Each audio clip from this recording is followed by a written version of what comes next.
This is the Political Spotlight. The Political Spotlight is a joke. It's more like a political flop. Nobody listens to Bilbrey. He's just a wannabe podcaster. No one takes him seriously. He is a rude, crude dude that will never go any further than broadcasting from his mother's basement. Bilbrey is a wrecking ball for Indiana politicians.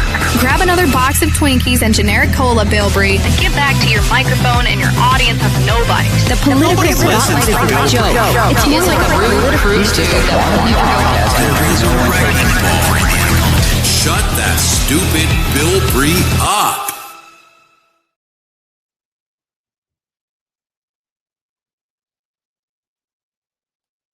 Well, hello there, ladies and gentlemen, and welcome to this 704th episode of the Political Spotlight. I am your host, Kristopher H. Bilbrey. Boy, do we have a show in store for you. Hey, everybody. I hope you guys are doing well. Hope you guys had a great Monday, July 20th, 2026. Things are going well. Been busy today. Had a lot of different things going on. Working on trying to get some things organized. Tonight was the big kickoff of the Delaware County fair as we know it. Now the 4-H fairground has been opened, and the 4-H fair has been underway for the last week. But tonight, like, the midway's open. The tents are open, the Democratic tents, the games, the rides, all of the food, and all of that. I did not go out there tonight. I'm going to attempt to go out there tomorrow or Wednesday after either one of the meetings, because I will already be in downtown Muncie. Probably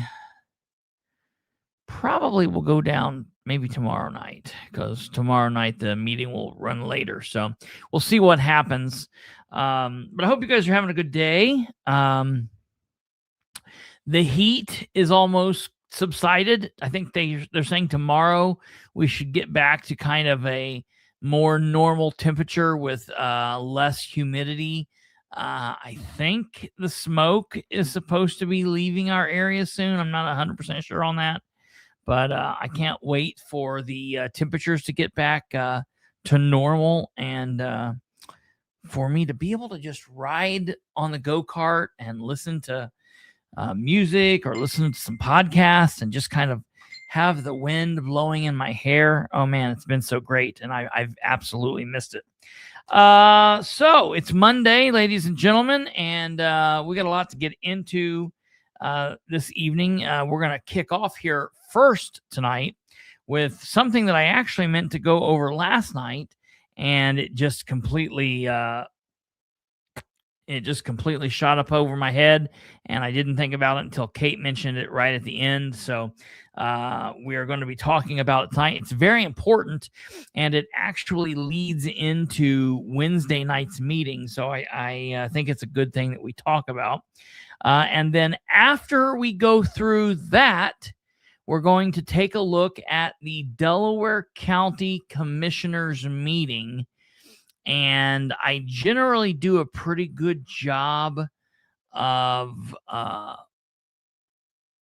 tying the title to what we're going to be talking about, and describing in the description kind of a rundown of what we're going to be talking about. And for whatever reason, I didn't include anything about the Delaware County Commissioners meetings. So we are going to be talking about the Delaware County Commissioners meetings, but that's not in the description or in the title tonight. So I'll go back afterwards and add that.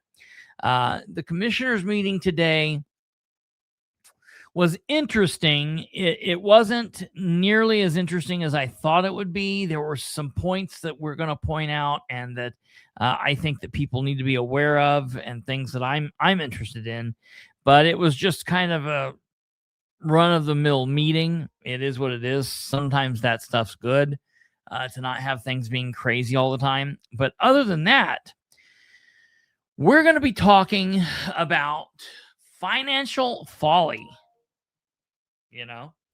That's an amazing title. It's a great title to be talking about.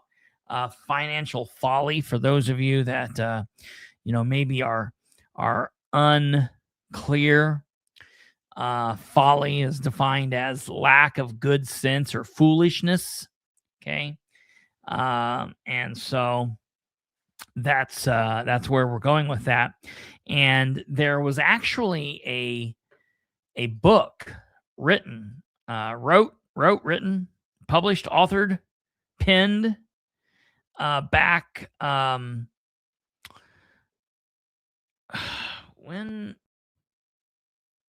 was it published?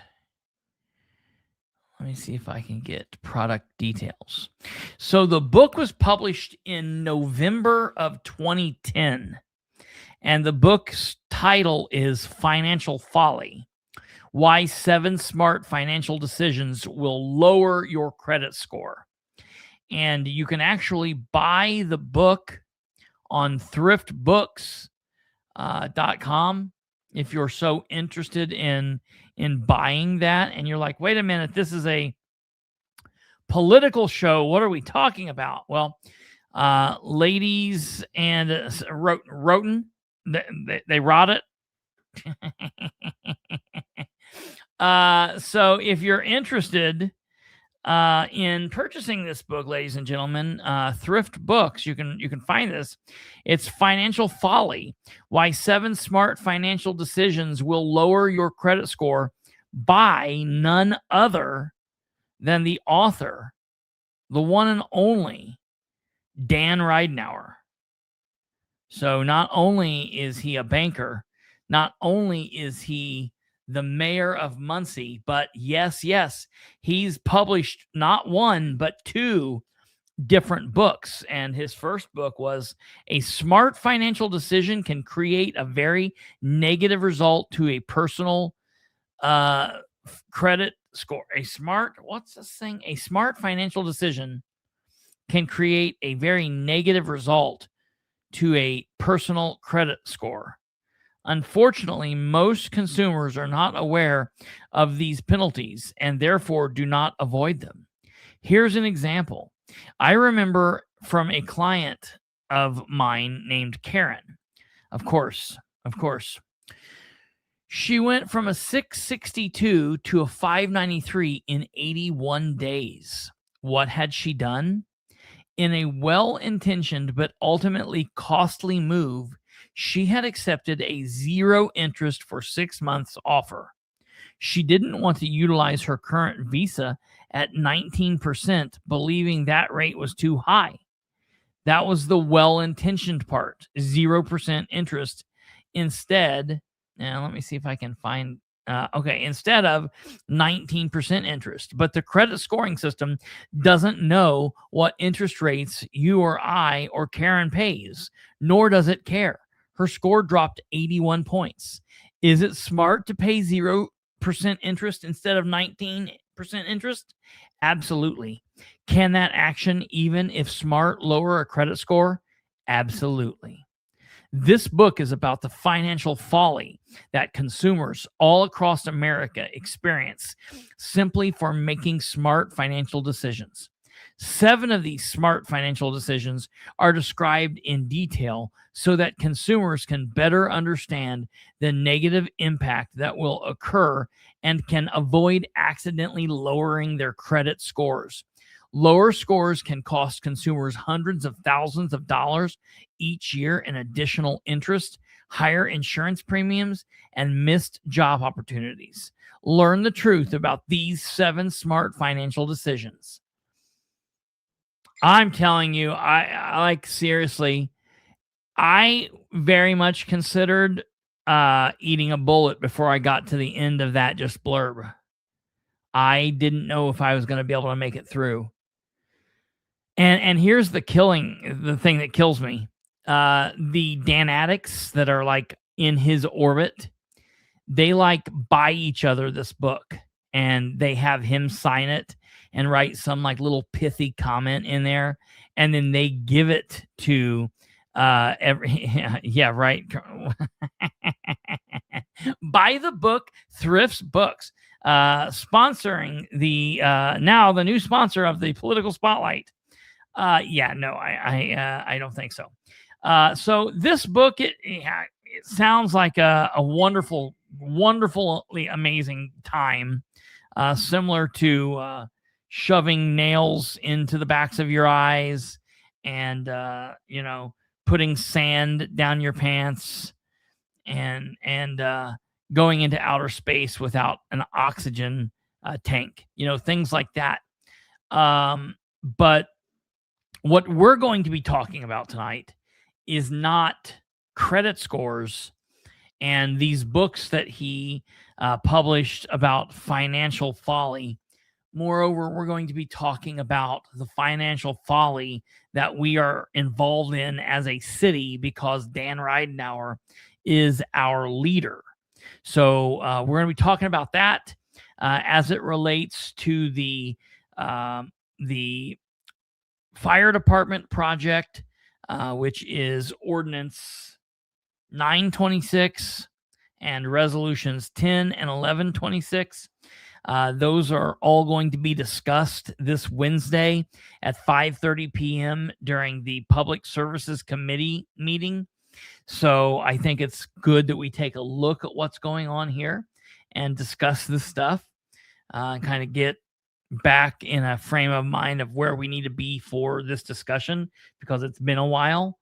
So we're going to be talking about that. And then after that, we're going to be talking about the Delaware County Commissioners meeting.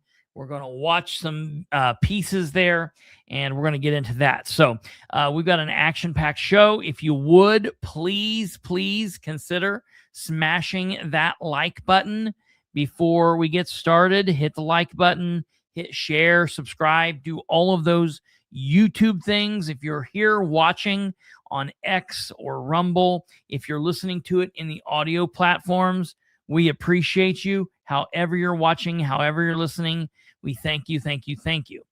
I would ask that you at some point in the future consider jumping over to YouTube, even if it's just to subscribe and to leave a couple comments. You can watch it from wherever you want to watch. But if you could do those small things, that's a way that you can help us out. If folks want to know where they can find us, you can let them know that we can be found at the links here to the side here. Oops, sorry. I thought you were looking down. Over here to the side, you can find those, and you can find our phone number and our email over here. So please share that with folks. Write that information down if you so need that. And we will do what we can to get you help or to listen to your information or yada, yada, yada. So without further ado, first and foremost, kind of completely out of left field, I do want to let you know that you can right now. I want to double check this before I tell you, because I think that you can. Yes, you absolutely can. I just want to throw this out there. It's completely out of left field because we're not even really thinking about this right now. But because this is Fair Week in Delaware County, I want to let you know that you can register to vote. If you are not registered to vote in the state of Indiana, right now I'm speaking only to the people who are here from Indiana. Yes, if you're outside of Indiana, if you're in Louisiana, if you're in North Dakota, if you're in California, if you're in Ohio, if you're in Maine, if you're in wherever you're from, check out what you need to do to register in your states. But for those of you here in the great state of Indiana, you can register. The link is down below, www.indianavoters.com, www.indianavoters.com, Indiana Voters with an S at the end, VOTERS.com. All right. Go there. It takes just a very quick few minutes, 3, 4, or 5 minutes at the most. You can do it, get in, get out. If your name has changed, if you've gotten married or you've gotten divorced, if you've moved, okay, you'll need to be doing what you need to do to change that voter's registration. If you have registered and you voted in the past, but it's been a couple of years, go in, get registered. Matter of fact, I'll tell you this. If you voted in May, if you voted in the May election, there's nothing wrong. It doesn't hurt anything for you to go check and make sure everything's legit now. Because I will tell you, I have heard all of this kind of stuff. I've heard people that have voted in the May primary who then they go in November and they're told your voter information has been purged. So you want to go check that out, and you can get that information at the bottom of the screen, www.indianavoters with an S at the end, voters.com. So check that out. And we've got some time. But remember, that will end a month before Election Day. So you don't want to screw up and not get that done, before the time runs out. Inevitably, somebody always forgets. It happens every year. So please don't be that person. All right. So Dan Ridenour's financial folly. And here's the deal. He's done a lot of things that have been questionable over the years. Since he's been mayor, his sycophants act like he's some kind of financial guru, some kind of like brain kid behind the in front of the chalkboard or something. Like they act like he's Albert Einstein or he's just some kind of economics wizard. He's who's it, Adam Smith. They act like he's some kind of like genius. And I'll be honest, I've not seen that. Nothing that he's done as mayor has led me to believe that he is a financial whiz kid, that he's a genius, that he's, gonna totally get us out of all bad here in the city of Muncie through his financial wizardly powers. I'm just not picking up on that. And it's not because I take issue with him. I take issue with him because of his dumbass moves. And it's those dumbass moves that have led me to believe he is not a financial, know-it-all. I'm shocked that anybody would literally say that about him. But there are people out there that say it. But instead of looking at all of the various issues that he has been a part of since 2020, I think it's probably best to just do what he said, okay? We're not looking back. We're going to let the past be the past, and we're only looking forward. Isn't that what he said when he came back on Wednesday, July 15th, that we would only be looking forward? Well, ladies and gentlemen, that's what I want to do. I want to look forward, and we are looking toward the project of the Muncie Fire Department, the construction project, where they are going to be working on Station 5 and basically tearing it down and building it up, while our firemen at Station 5 are in another building that they've built for like $400,000 that then they plan to just walk away from and give to Ball State University. So it's interesting to me that they say, well, Ball State University is going to give $1 million, but then we're going to turn around and give them a $400,000 building. So are they really giving $1 million? Or is it more like they're giving us, what, 600, what is that, 600,000 in. So it's like, no, I don't think that there's a lot of issues going on here. Well, apparently Wednesday's the day. Apparently Wednesday is the day that we are going to get answers to our questions, and I'm going to hold them accountable. By God, I want answers. I want the counselors to have answers. I want the committee people to have answers. The committee people are 3 counselors, but then there should be other counselors in the audience. I want all of them to be getting information. I want the public to be getting information, and I want us to walk out of there knowing what's happening. Okay, I want that. I want that to know what's going on. So, with that being said, okay, I want to now Maubert, BSU should be willing to make a year-over-year commitment to this fire station if they want it so bad. You would think so. You would think that that's something that they would do. No rides tonight. Oh, there was no rides tonight?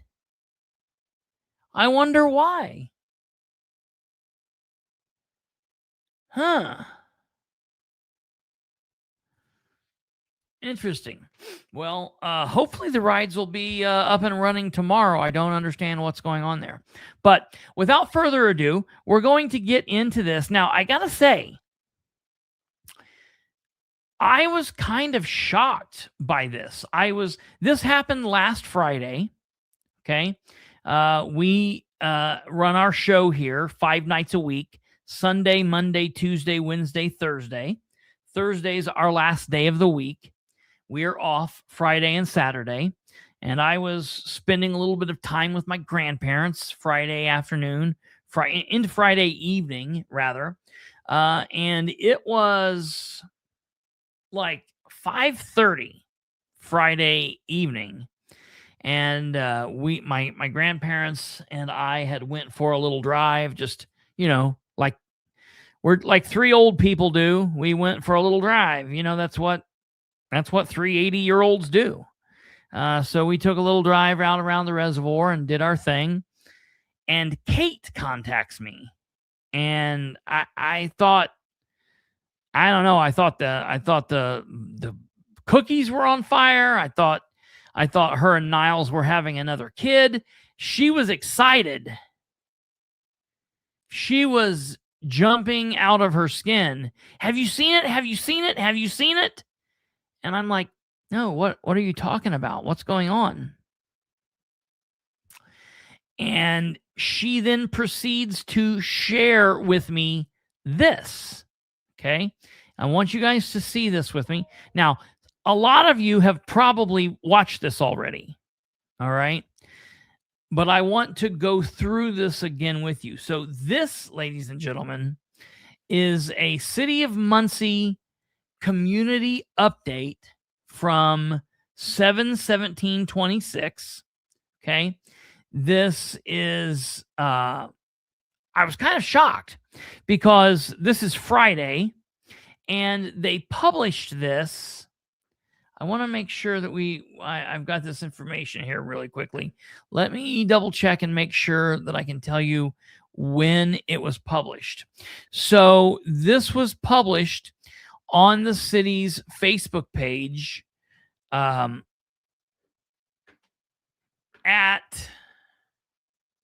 me tell you, it was published on the city's Facebook page on Friday.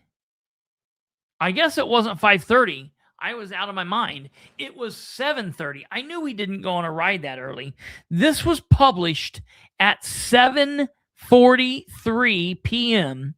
So the city shuts down for working at the end of the day at 4 o'clock. Some of them don't even go in. Some of them leave at noon. Some, like I said, some of them don't even go in.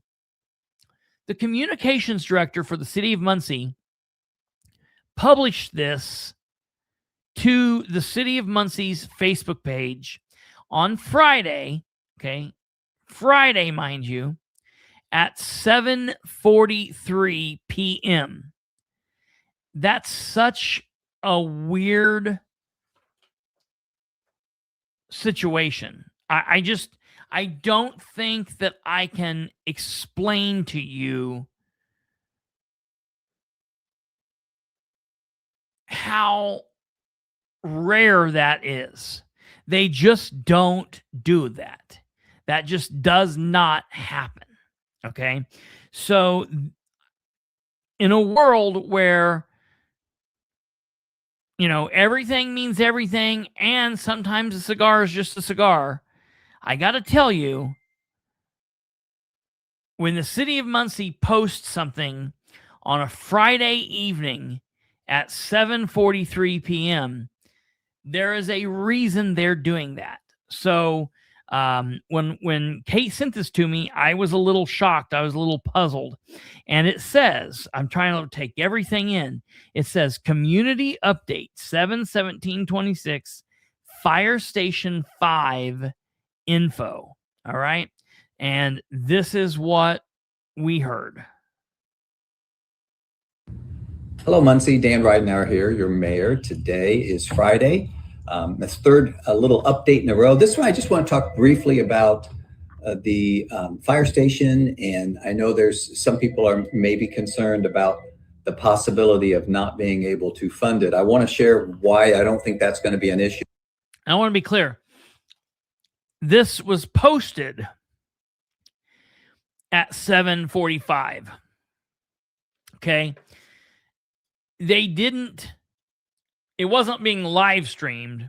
They recorded it and then they posted it later. So this is being obviously recorded earlier in the day, or hell, maybe even, the day or two before. But for whatever reason, they published it at 7:43 p.m. on Friday the 17th. Because we've had so many people move to Muncie, not only with the Make My Move, but having this additional housing. I know several people that moved into store are people who did not previously live here. Once they move here, those incomes become taxable. So we kind of increase the pie with the current. So when people move here, those incomes become taxable. Okay. Listen to that. I mean, no, that's a true statement. When they move here, those incomes become taxable. He's telling the truth. Truth being told so far, Dan. Let's follow along. Our residents here, and we increase it by having additional people. We have roughly 1,000 new residences over the. Okay. What? We've had roughly 1,000 new residents move in when? Last several years. Over the last several years. So, Kate, I might need your help on this.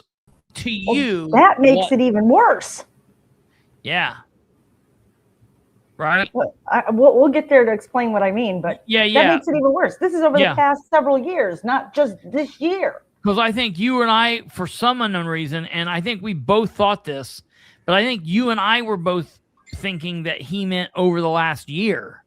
Yeah. Or even the last 6 months. I guess I just didn't pay attention to that part. That might have been focused on the financial, the money aspect that he was throwing out there. But so when he's saying over the last several years, that makes things a little bit different. So I didn't know if you caught that, because I didn't catch that.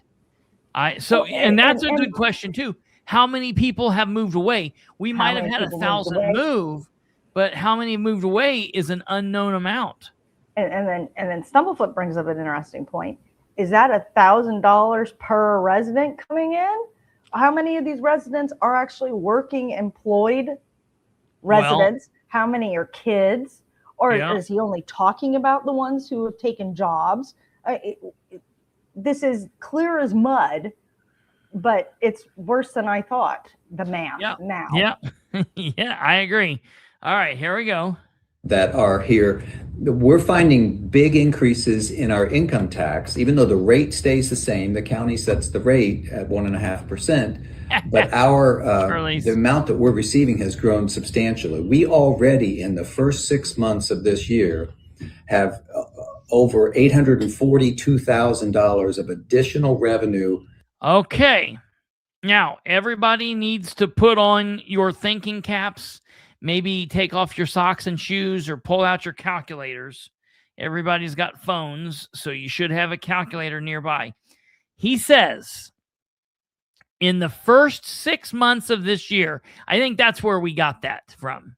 Okay. In the first 6 months of this year, let's go back and listen to exactly what he says here. I want to make sure we have it just as so. Or $842,000 of additional revenue.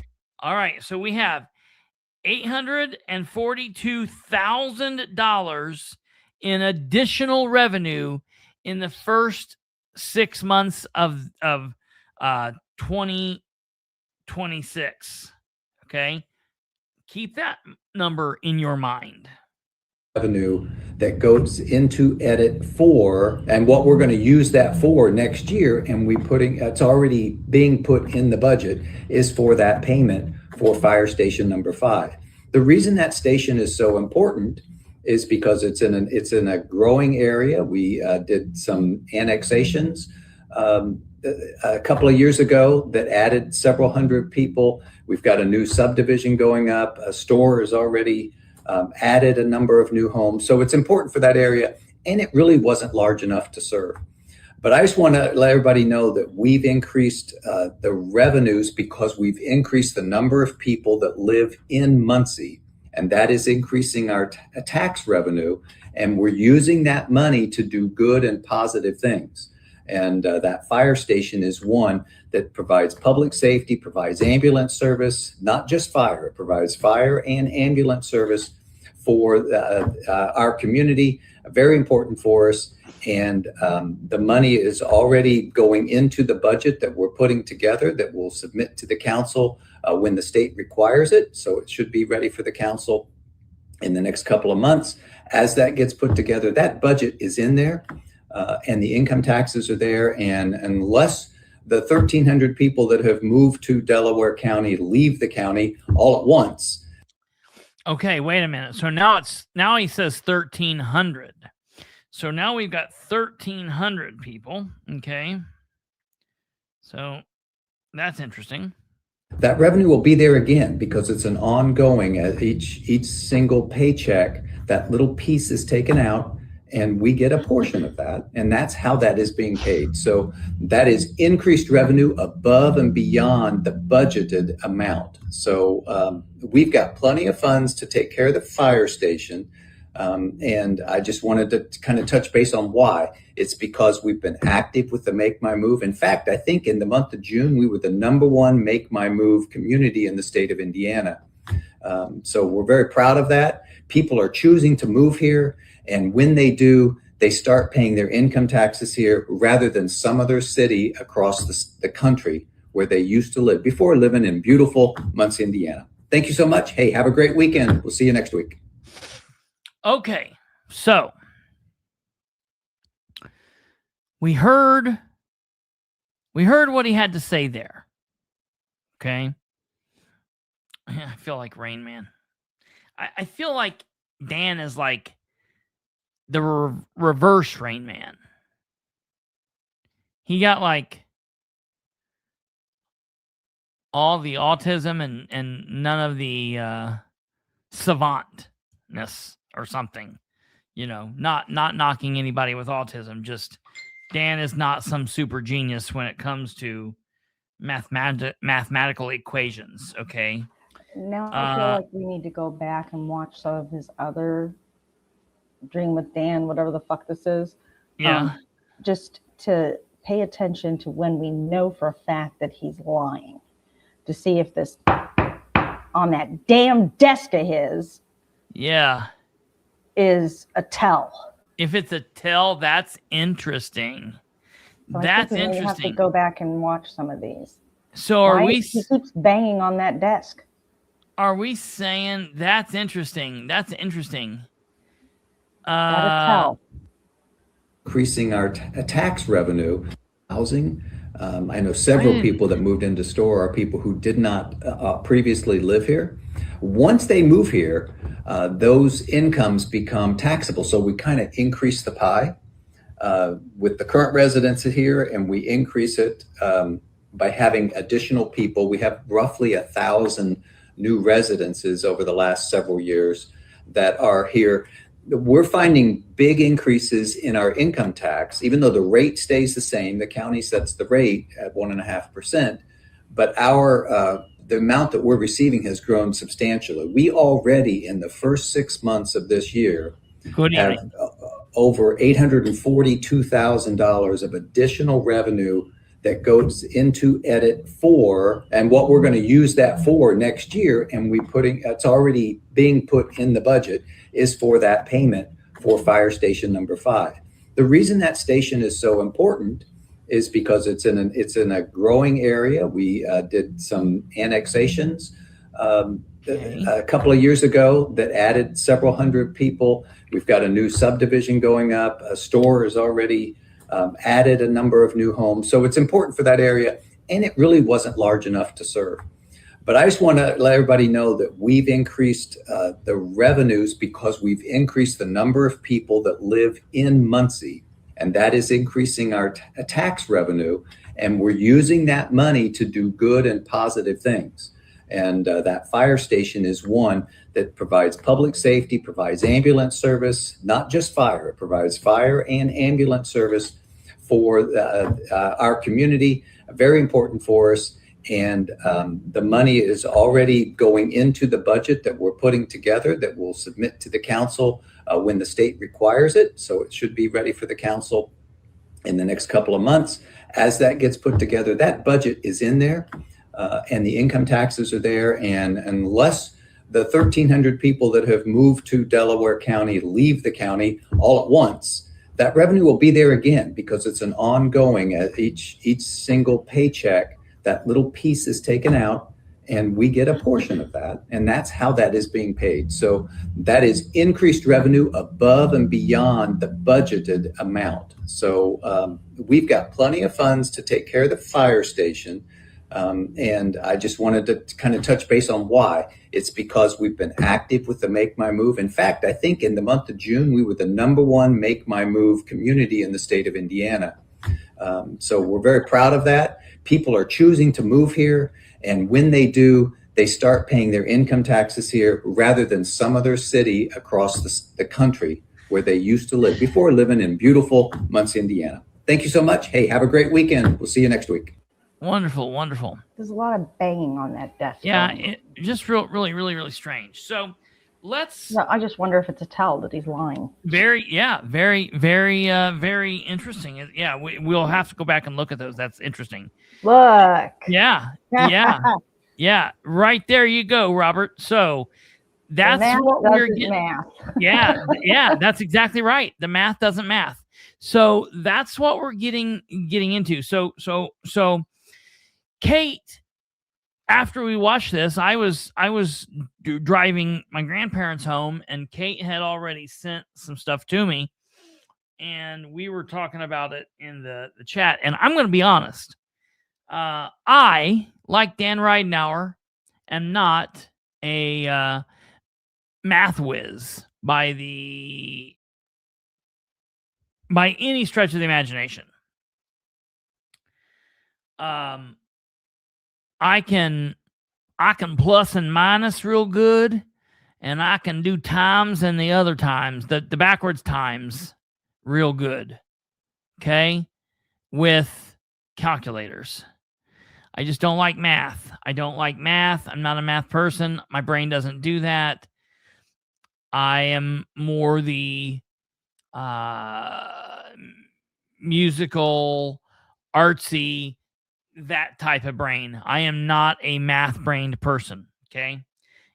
That being said, I can do addition, subtraction, multiplication, and division pretty well. And if I have a calculator, well then, what is there even to need from that point forward? Okay. So Kate sends this math to us. Okay. And I guess instead of walking you through it, it probably would be beneficial if I put it on screen for you guys to see it and we can do it together. That would probably be a good thing to do. You know what I'm going to do? I've got a little tablet. I'm going to work on getting like an application that does like a whiteboard application that I can share on the screen and write on the screen as I do it. That would be beneficial.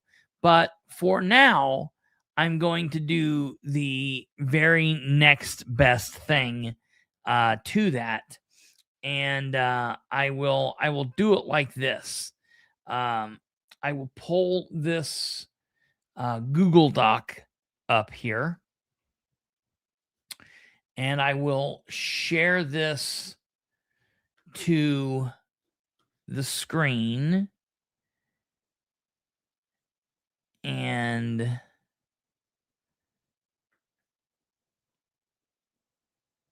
there we go.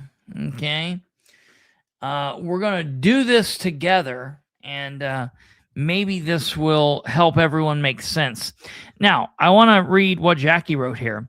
It would also help our understanding if the mayor could explain in detail why his administration is wanting to fund Fire Station number 5 via the bot process.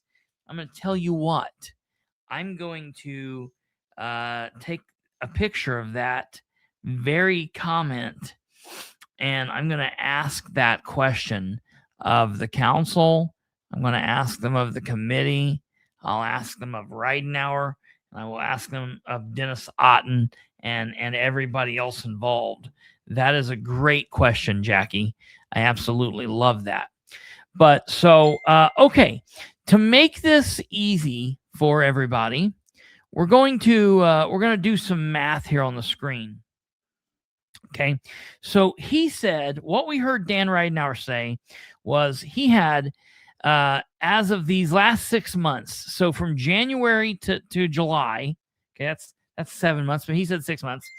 We have an additional 8,400, or excuse me, $842,000 in additional revenue. Okay, and we have that. That's what Ridenour is talking about there. I wanted to make it a little bit bigger so you guys can definitely see this. Okay, there we go. Now we're talking. Okay, there we go. That's nice. There we go. You can see it. All right. So this is $842,000 in new additional revenue. Okay. Now, what you have to be aware of is, okay, this is lit. All right. And we are at 1.5 rate. Okay. So we have to also know this. Okay. That's our 1.5 rate. Okay. So if we have 842,000 of additional lit revenue at 1.5 rate paid into the system by 1,000 residents. Okay. So we're going to come down here and we're going to say we've got 1,000 residents. Oops. Okay. We've got 1,000 residents. And he's talking about this being in 6 months. Okay. So this is residents. This is our rate. And this is our additional. Okay, additional revenue. That is our 1.5 rate, 1,000 residents over 6 months. All right. So if you do the math on this, when you do the math on this situation here, you do 842,000. I'll break this down here. Okay. 842,000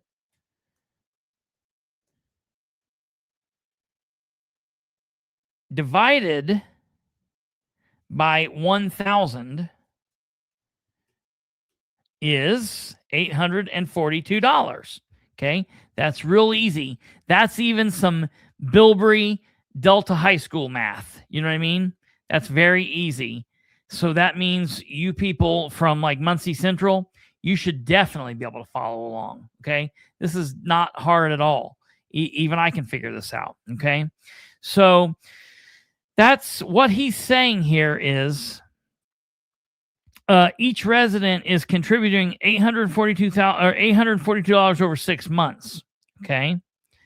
So he's saying that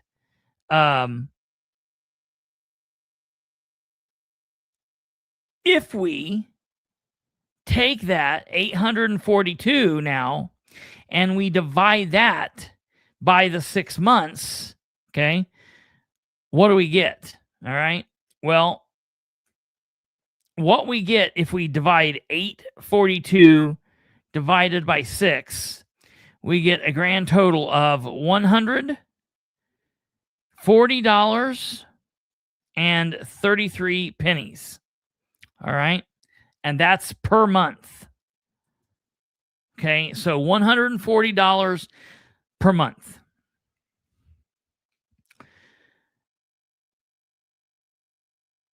At the 1.5% rate. So we have to come down here.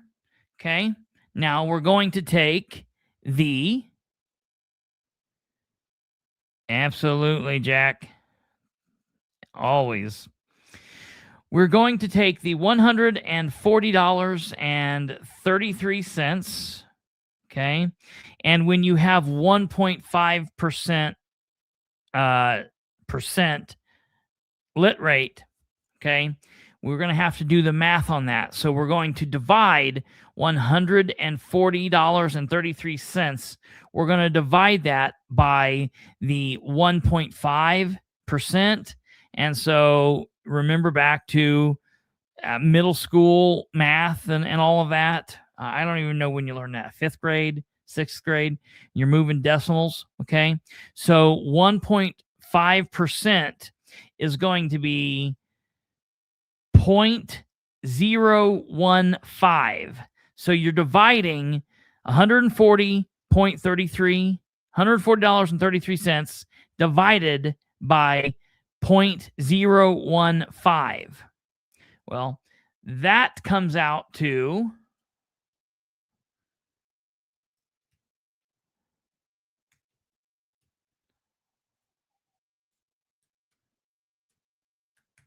all right. So each of the 1,000 residents, by Ridenour's terms, by what Ridenour is saying here, would need to average a taxable income of approximately $9,356 a month. A month. Or $112,267 annually. So what that means is, in order for Ridenour's math to be right here, that means if we have 1,000 citizens that moved to Delaware County, moved to the city of Muncie, it's not even moved to Delaware County. It'd be moving to city of Muncie. Right? Isn't that what it would be? It'd have to be 1,000 citizens moving to into city limits. He's expecting us to believe that 1,000 people moved into the city of Muncie, and all 1,000 people somehow found jobs in the city of Muncie, or working where they're working in the city of Muncie, all 1,000 of them, and he's claiming that all 1,000 of those citizens are making $112,267 a year. Now, I want to ask you, is there anybody out there that thinks that 1,000 people moved to Muncie and are making $112,000 a year? Well, Dan gave them all contracts. That's maybe my grandpa said that. My grandpa said, well, yeah, that makes sense. They're all working for Ridenour. I don't think that this has happened. I don't think that this makes sense. They aren't. And now that we know that he's talking about over the last several years, it's 1,300 people, then his math is even worse. Yeah. He's attributing $842,000 to new residents, how many of whom have only been here over the last 6 months or have come in the last 6 months of that 1,300. Right. Well, so this is just natural increases. Yeah. It's not because we got 1,000 new residents. It's just it increases. Because the rate goes up, people make more money. You get a new business and they employ more people than what were previously employed in the city. This is just normal growth. And you can't attribute it to having a few extra people in a city of 60,000 people. Come on. So what I want to know is, so first of all, do we believe what? Oh, yes. Yes. Do you believe that this is, that's crazy to me to think that they would be able to buy that. So what he's selling us, why does he think this? Why did he post it at 7:50 on a Friday night? The two are the same. What? We want to cover up the actual truth and the important parts, but we want to look like we're being transparent. Drunk. High on his pain meds. Pain meds. Surgery. No, I think it's he wants the appearance of being transparent and is trying to come up with a reason to push this through. Well, I was going to say what I thought was maybe that oh God, the hair tonight. Wow. That Nora had asked. My theory on the time is Amber thought she was scheduling it for 7:43 a.m.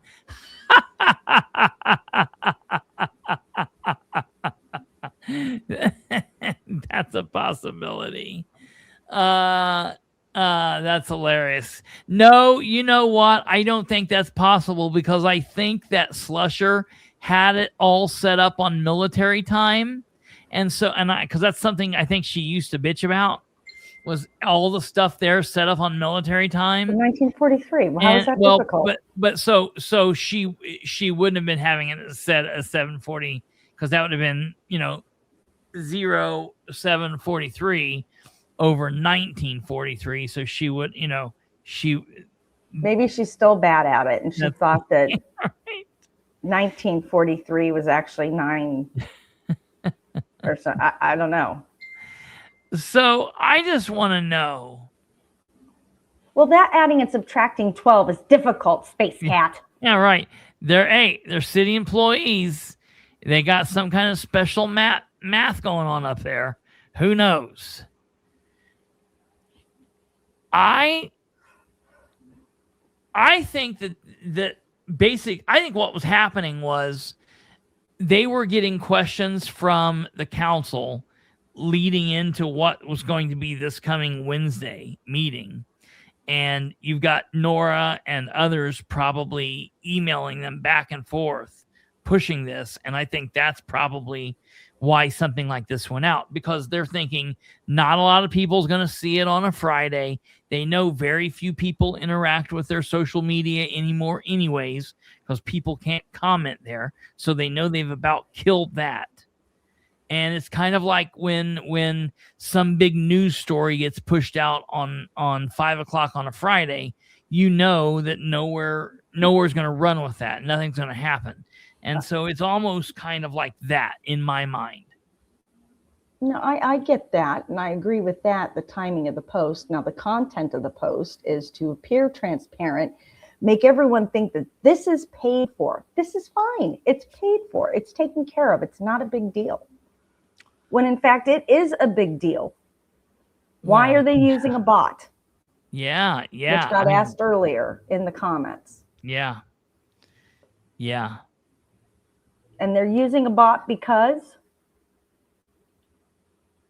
That's going to be a good question. I definitely hope that that's going to be asked and answered while we're at this meeting.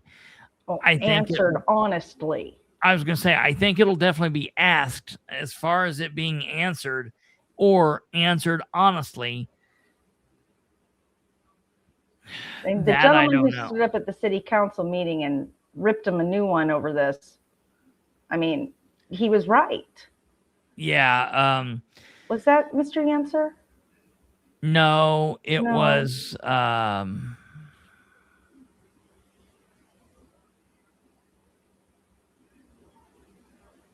Oh,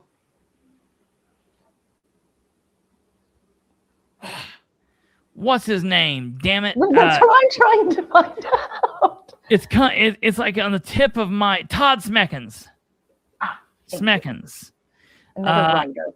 Yeah, and Smeckens was right on with his assessment, I think. Assessment with what's going on there. Dennis Otten might not have liked what he was being called, but that didn't make Smeckens wrong. It just made Otten mad. I mean, Smeckens was right with what he was saying. Which is they have to do a backdoor roundabout funding of this because the city is almost at their state cap. Not almost. We are there. Yeah, we are there. You got a little bit. There's still a little bit you could take, but not enough to get this project. Okay, no, yeah, not nearly enough to do this project. Right. They would put you off over the cap. So they have to do a roundabout method. So it's not the city's debt; it's the building corporation's debt, even though the city's the one that's paying that back. Yeah. Yeah, absolutely. And then, you've got, it's funded, it's taken care of, it's going to be paid out of lit. Well, SB1 is messing everything up from property taxes to lit. Yeah. And edit. So tell me how this is going to be funded, because 3 years from now, all of the stuff you're talking about could very well be gone. Well, it's specifically going to be gone in, is it 28? At the end, going into 29. Going into 29. Yeah. So you've only actually got this covered for 2 years, kind of, because 27 and 28, those numbers are going to be reducing. Well, and the other situation that I think that we need to have a understanding on. We need to like have a serious kind of come to Jesus meeting and figure out what is real and what is not real, is the whole idea that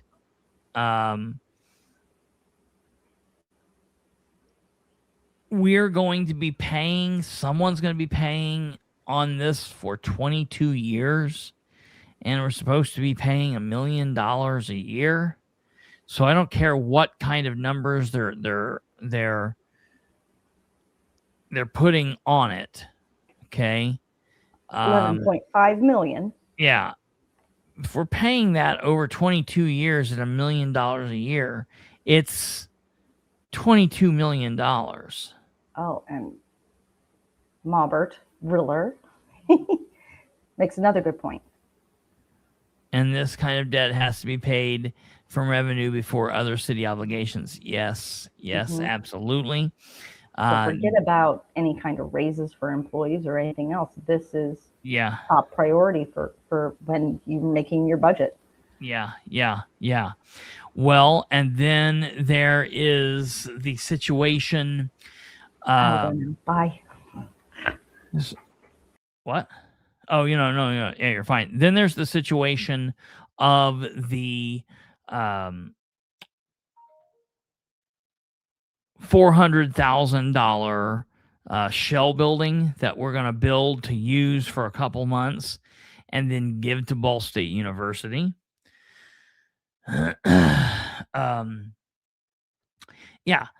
Someone had texted me. Lease cost per year $985,000 a year for 22 years is $21,670,000 a year, and the sheet was put, the notice was put in the paper was sent to me, and I'm going to put this up here so you guys can see this. I want to make sure that you guys can see what I'm looking at here. That's all that matters. Let me put this in the overlay here because I want you guys to be able to see.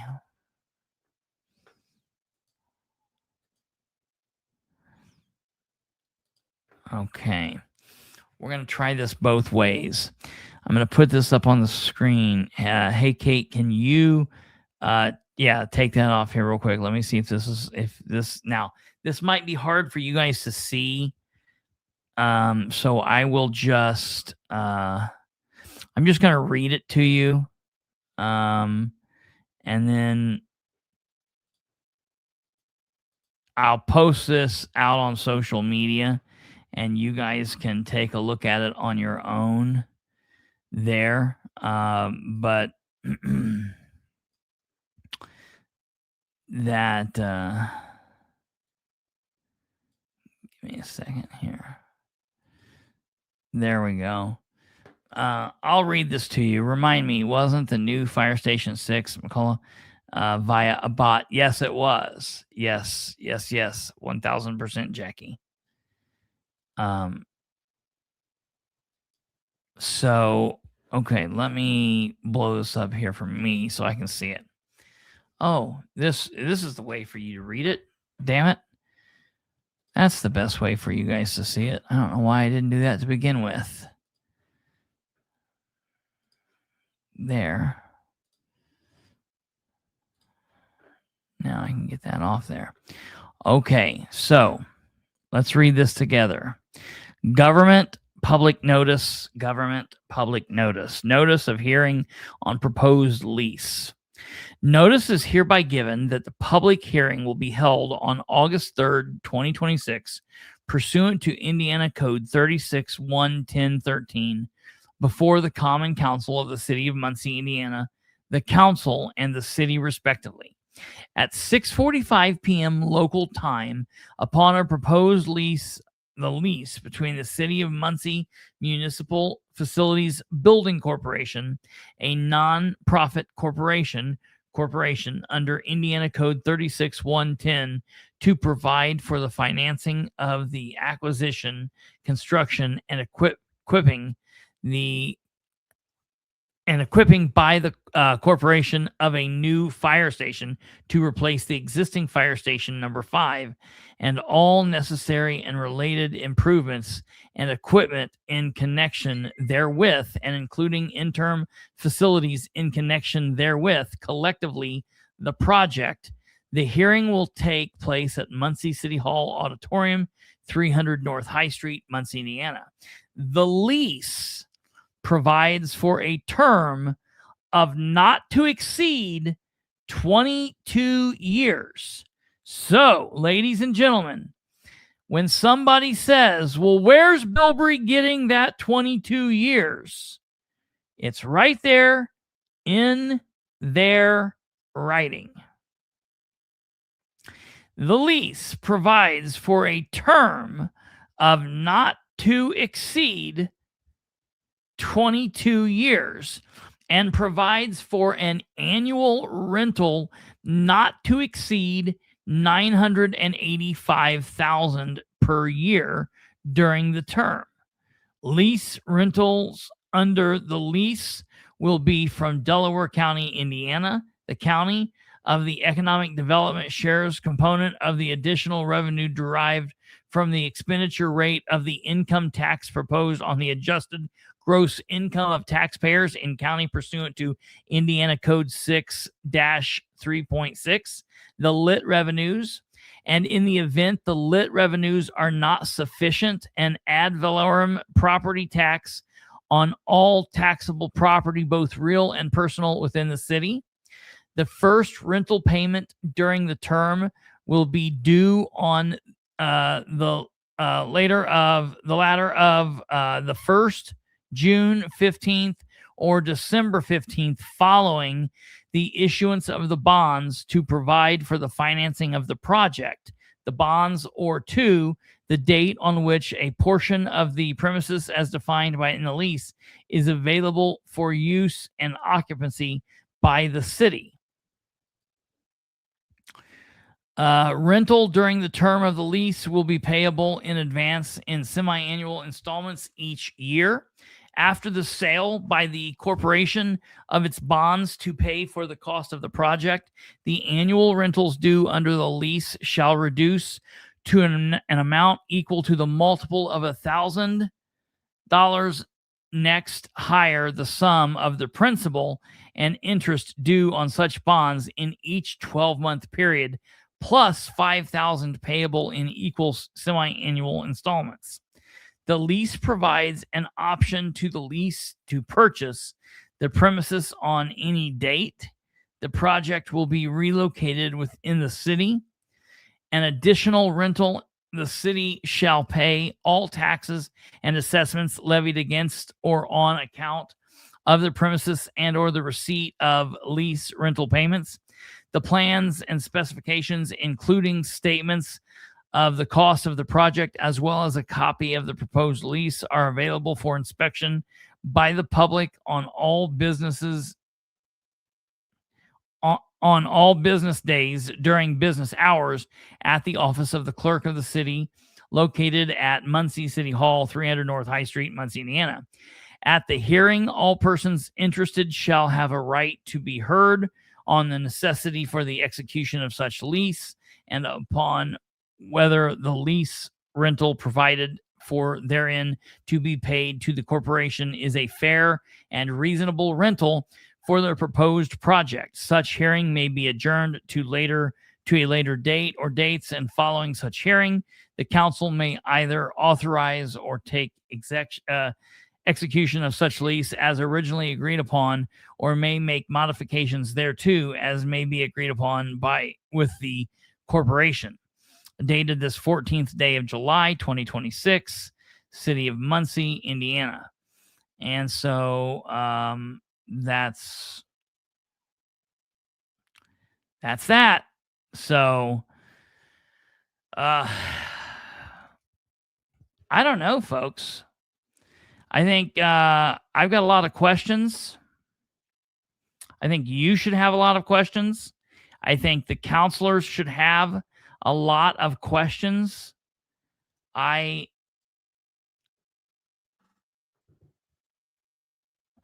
don't know how they think that they can go forward with this. Surely there have to be counselors who are out there saying, like, I don't know if this is a good plan. I don't think that this is the right thing to do. And I hope that those council members show up to the meeting on Wednesday. I hope that the committee people show up to be ready to get to the bottom of all of this. And I guess time will tell. I don't know. So I want to let you guys know that it is open to the public. Citizens can attend. You should attend. I know 5:30 p.m. is a hard time. Even if you can't get there right at the start, get there halfway through it. Show up and be prepared to stand together against this. The thing I find interesting is that the backup plan is an ad valorem property tax when the state is looking to end. I don't get it. And it's like no one at the City of Muncie has talked to J.D. Prescott, which is like one of their best buddies. Like they all hang all over him, and they don't know what he's doing. And they don't know, none of this makes any sense. None of what they're doing makes any sense. And that's why I have such a problem with the Ridenour administration. This is not just a one-time deal out of a whole bunch of great deals. No. This is the standard operating procedures for the City of Muncie. This is how they do things. This is how they roll. And I don't know. I don't know what else to say. I'll be at the meeting. We will live stream the meeting, and we will keep you guys posted. I hope that you guys show up to the meeting on Wednesday, and I hope you show up to the August council meeting on Monday the 3rd. We have to do that because Ridenour is going to be pushing for this to move forward. I believe in my heart of hearts that this is one of the main reasons why Ridenour came back so early.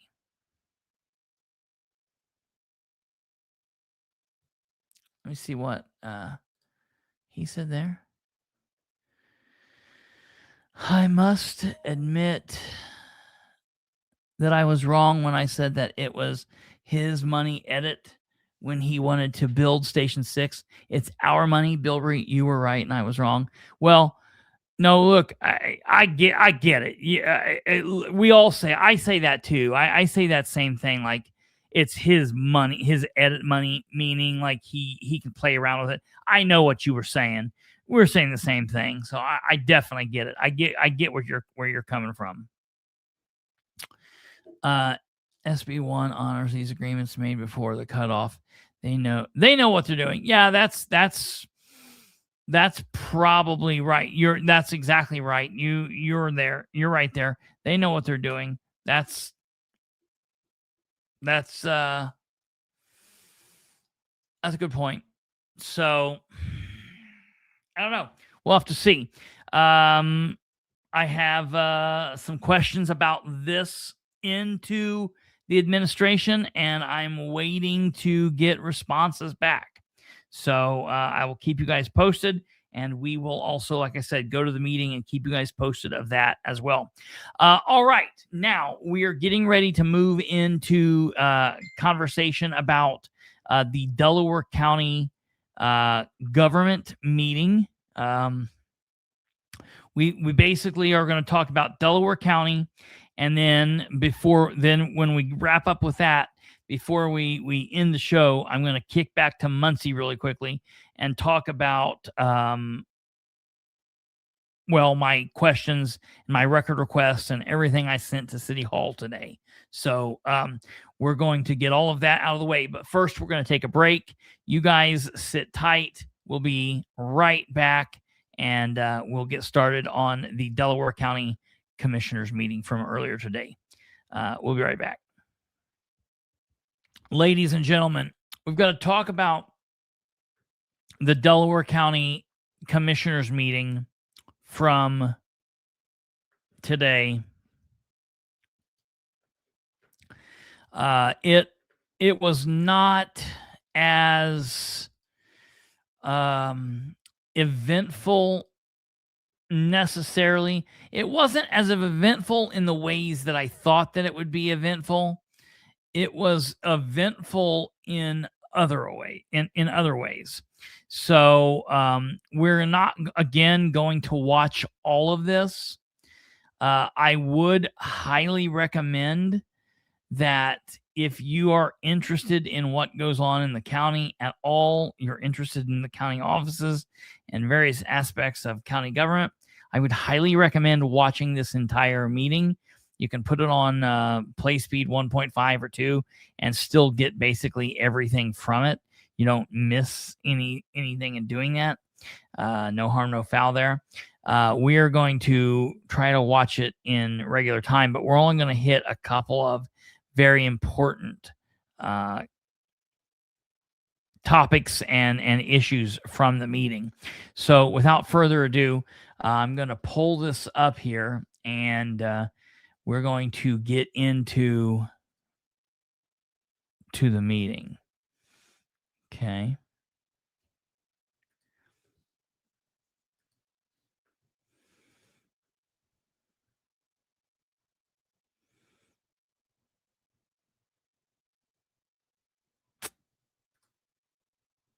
What's happening? Oh, I didn't have it. What is going on? Okay, there it is. It didn't look like it was playing on my end, but it's just doing that same thing over and over. Let me get this fast forward here. Okay, we're into the Pledge of Allegiance. Okay, they're done with the pledge. Roll call, please. There we go. Oh, before we do this, we'll go through. We'll pull up this.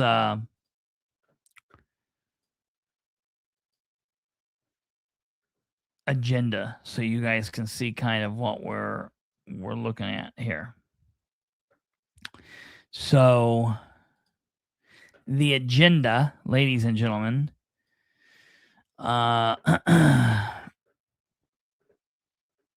they had a public hearing.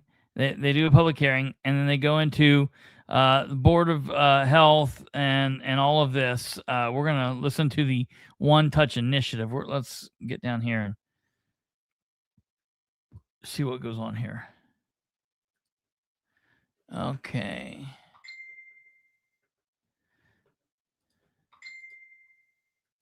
Thank you. We have a public hearing today. Mr. Public Brooks. hearing on vacation of streets and alleys in the former town of Mount Pleasant in southeastern Delaware County. The property owner has requested. All right, we're going to fast forward this. I want to just get down to the One Touch talk. Do we have any appointments? We do have some updates from the Board of Health. I believe Dr. Dowell resigned from the Board of Health. So we will be looking for a Republican physician. He needs to go back to her boss to see if they can actually do the things that I suggested. Increasing the money a little bit and then doing a 50-50 revenue share rather than a straight $200 a month. I'm trying to get this set in the right place. Roll call, please. Mr. Henry? Yes. Mr. Brand? Yes. Mr. Reagan? Yes. Thank you. I give an update to the commissioners. I've been in contact with American Tower's representative. We discussed some things. She needs to go back to her boss. Damn it. To see if they can actually. Make a motion to remove American Tower lease from the table. Second. For a Republican physician to fill that spot, and we still have a Democrat opening on the Board of Health, and that recommendation comes from the Board of Health to the city executive, which is the mayor, and then the mayor would make the recommendation to the Board of Commissioners. Anyone out there interested, let us know. Yeah, I appreciate Dr. Dow's service. I believe he's been on since early 2013, Yes. so Thank you. 13 and a half years. Table of business. I think Mr. Brooks has been working with. Make a motion to remove American Tower lease from the table. Okay. Second. Go straight into that. Okay. Well, then we'll move forward. Nothing happened. Okay. The very first thing is what interested me, really interested me. So if you remember on the agenda, I said one of the things that I was very interested in was the situation with the target shooting on the agenda. We're going to listen to that, and I want to get your all's opinion on this. Really quickly, I am very interested in what's going on with the Ryan Mears situation. We are following that, and I will probably talk about that a little bit tomorrow, because I want to play some bits from the interview with the FOP president. But we just had too much going on tonight to be able to get that in. But I am following that, and I will talk about it. I think what's happening I think what's happening down there is great, and I hope that we're seeing the beginning of the end of Ryan Mears. Mr. Merlander, if you can come up. Okay, listen to this. Just state your name and address for the record, please. Sure. My name is Nick Melander. My address is 11910 West County Road, 400 South. And I just wanted to, I'll make this brief so not to take up a bunch of your time, but I want to thank first Steve Brand, who was very, very responsive to my phone call and my concerns, and suggested that I come in here and address the commissioners. A few weeks ago, I had an incident out of my home, which I've lived at for 45 years, where the next door neighbor was target shooting, and it escalated into a point where it was our family was fearful, it was reckless, and we did what our friend George Sheridan suggested that we do in that case. And I called the county police and the Department of Natural Resources, and for the time being, that issue has been squelched. But in the meantime, wait, you mean a new one, Kate?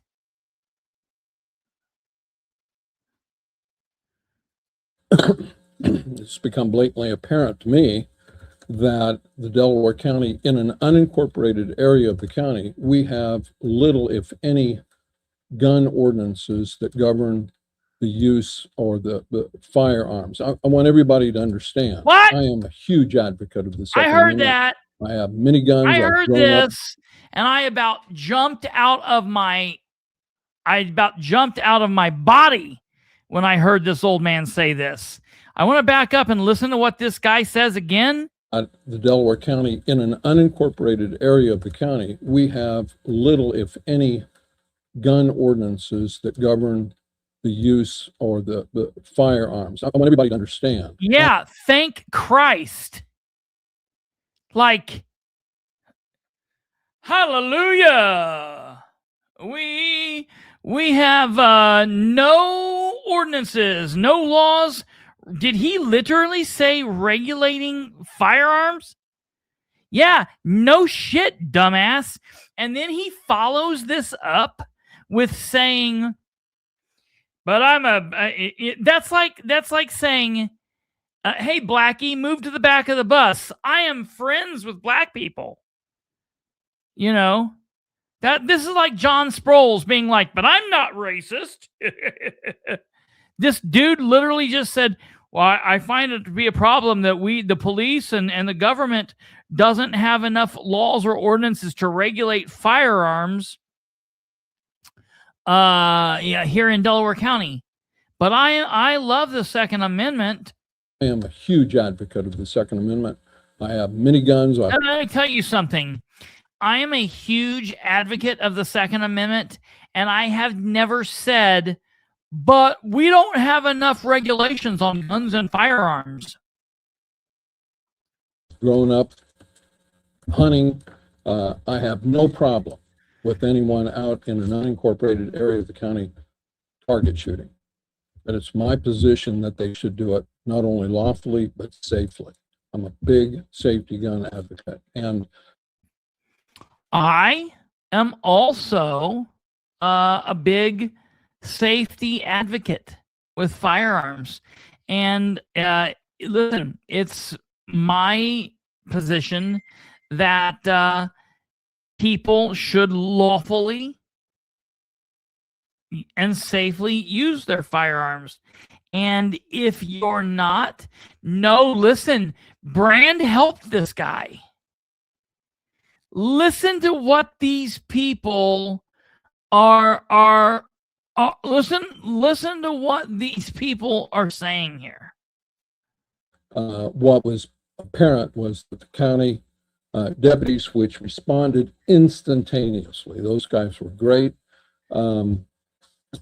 They really don't have a lot of teeth in the law to do very much to govern this. And if you look at the Indiana General Assembly IC 3547-11-1-2, excuse me, it's very plainly states under Indiana's firearm preemption law, strictly prohibited from regulating the ownership, possession, and carrying of or transportation of firearms and ammunition. We get that.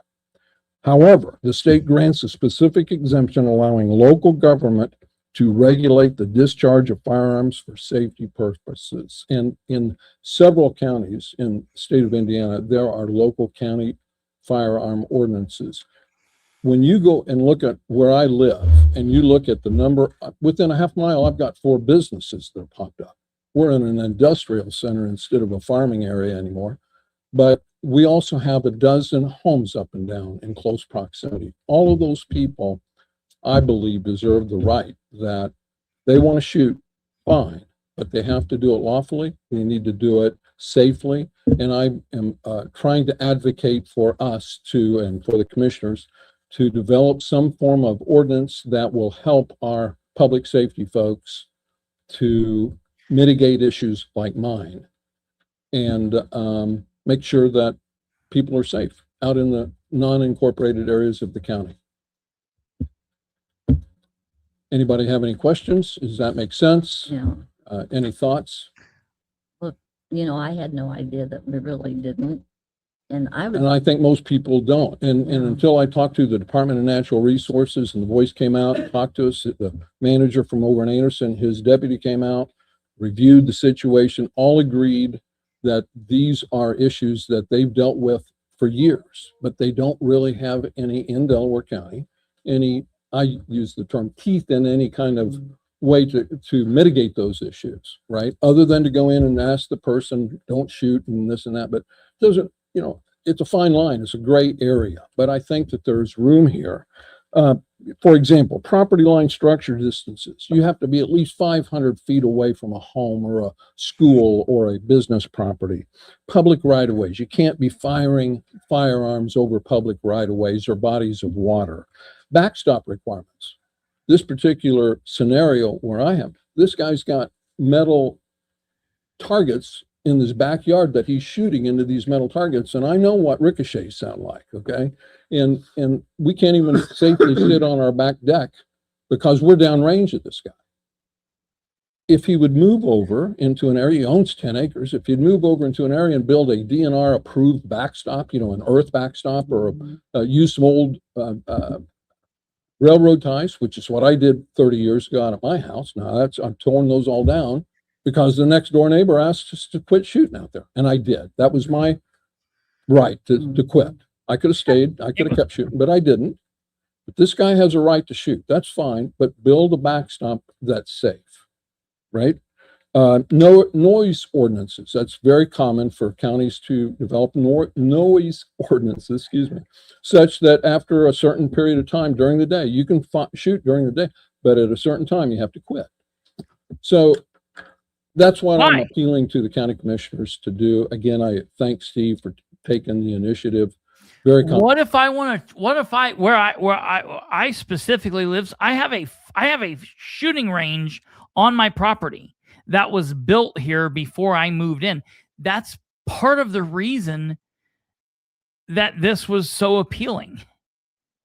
This property that I live on came with a shooting range, a firing range that was built with a backstop. We've added to the backstop. We plan to continue adding to the backstop. I will always do I will always do whatever I can to be safe and to keep others safe. I would never do anything to fire over or past the backstop, but just so people are clear, God forbid if a bullet got past our backstop, the land is in such a way that it's shooting downwards. So our backstop, past the backstop, goes into the ground back behind. So we have like double safety. And I think people should be safe. And I think that you should have a right to enjoy your property, as should these people have a right to not fear, on their property. But something, you don't say, hey, let's go put an ordinance in place for the entire county. You figure out a way to work this out between you and your neighbor. You don't attempt to go up here and do all of this insanity for the entire county. And people saying they don't think that it's going to pass.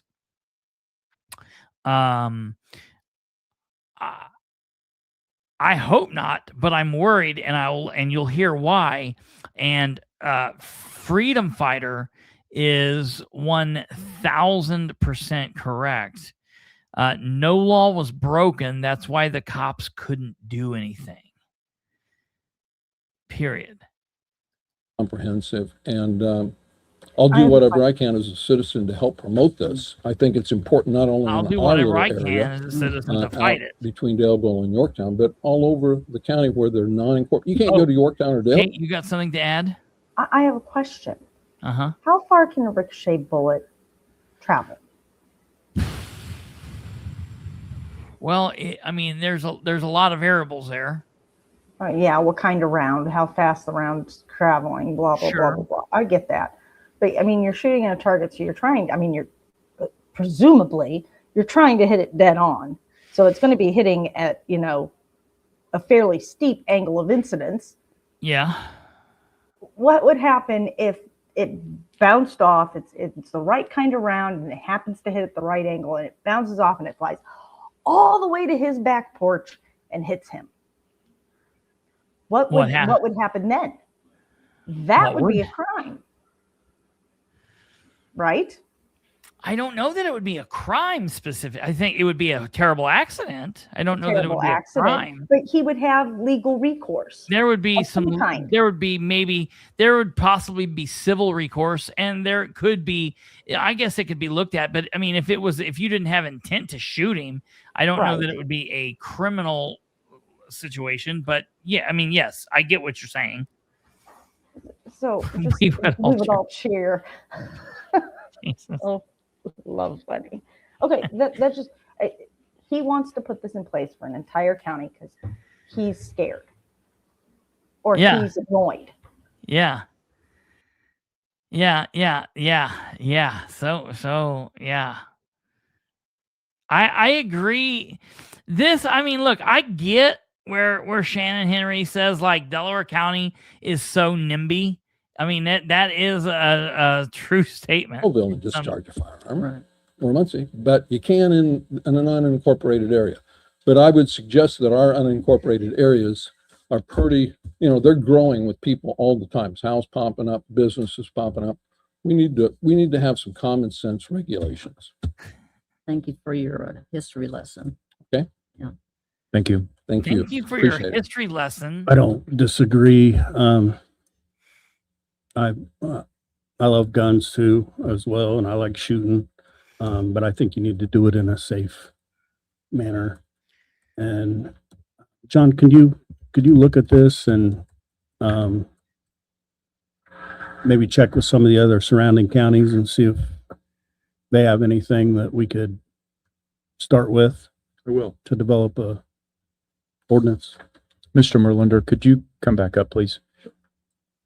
You had mentioned that some other counties, you'd researched and some other counties already have something in place. Can you mention those counties? I don't have them off the top of my head, Steve, but they were, what I do remember, I think Lake County was one of them. They're generally counties that are relatively heavily populated counties, right?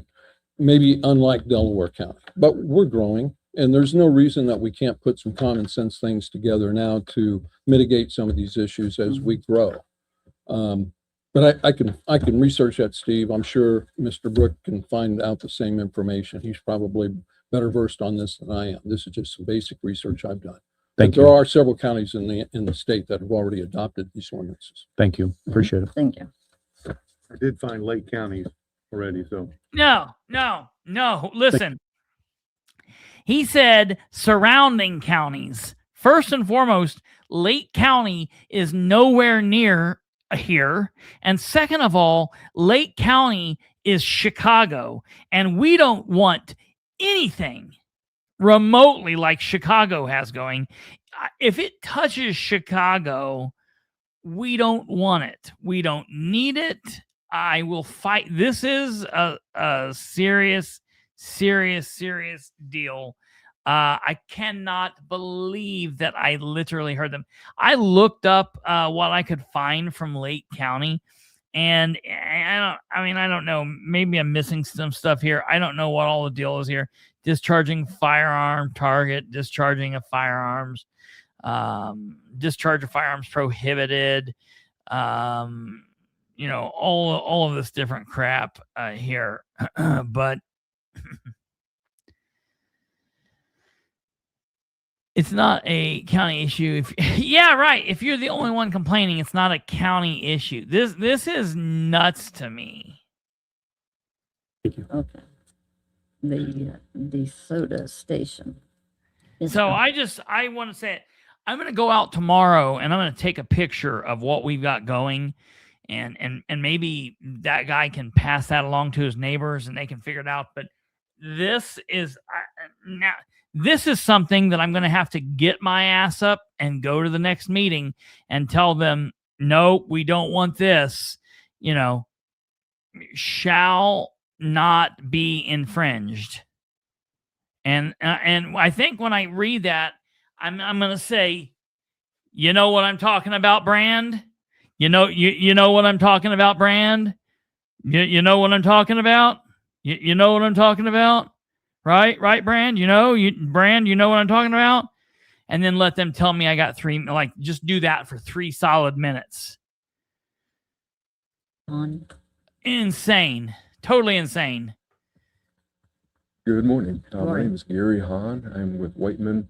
All right, we're going to move. Did you say something? And I'm here representing. I thought Kate said something. I'm off screen. We're going to jump forward here.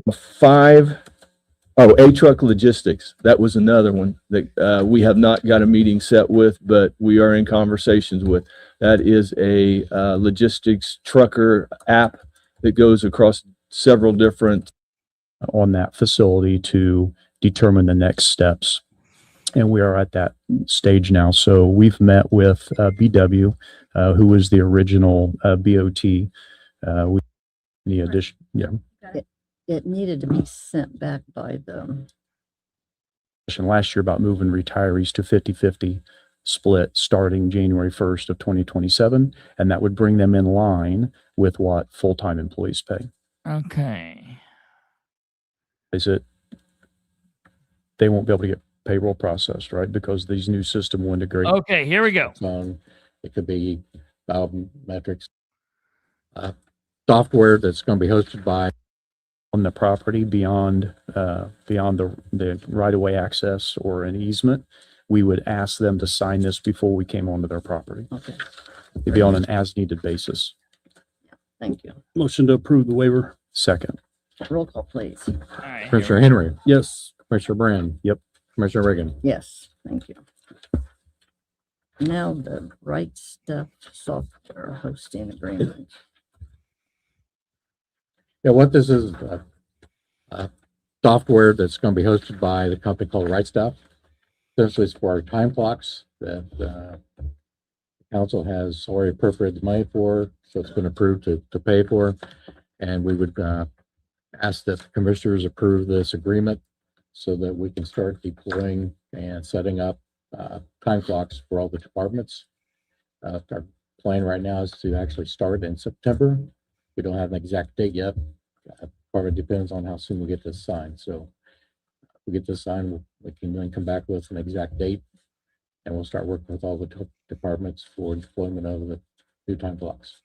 I was thinking when we were talking about this, that they would do this at their desk with their computer, not physically have to go to a time clock. There's multiple approaches for clocking in. It can be from the desk, their phone.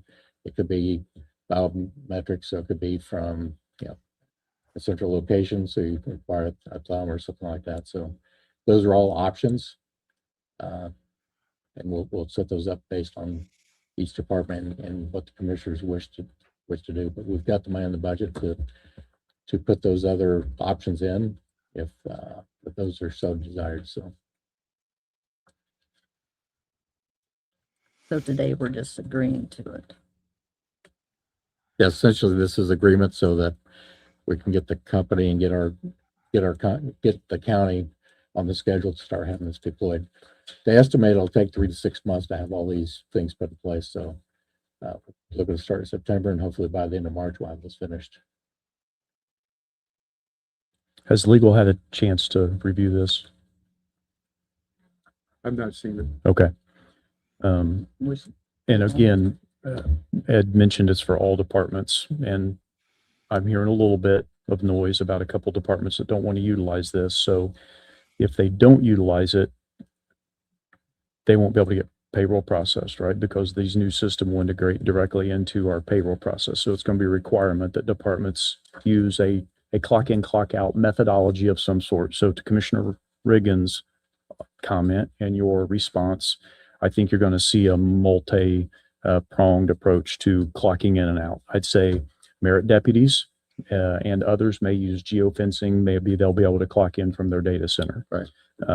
Some people will hit a physical clock, and that physical clock may be a 4-key punch in, or it might be a biometric thumbprint or something, or thumb pattern. It's not a thumbprint, but it's a thumb pattern. Others may be able to do it from their desk, for example. So I think based on the department's needs, they'll be able to clock in with different ways. But people that go to a desk every day will likely clock in from their desk or a clock in their building or department. That's correct. Okay. I did kind of wonder when they're using their PTO, do they have to clock in and say on vacation or on? Those rules can be set up. Yep. That's the nice thing about the system. It's centralized, and we can build the rules around each department's. They can do it the last day at work. Yeah, because EMS is different, EMA is different. You've got the sheriff's different. All these different departments have different methods of which they clock in, but also the rules of which they operate.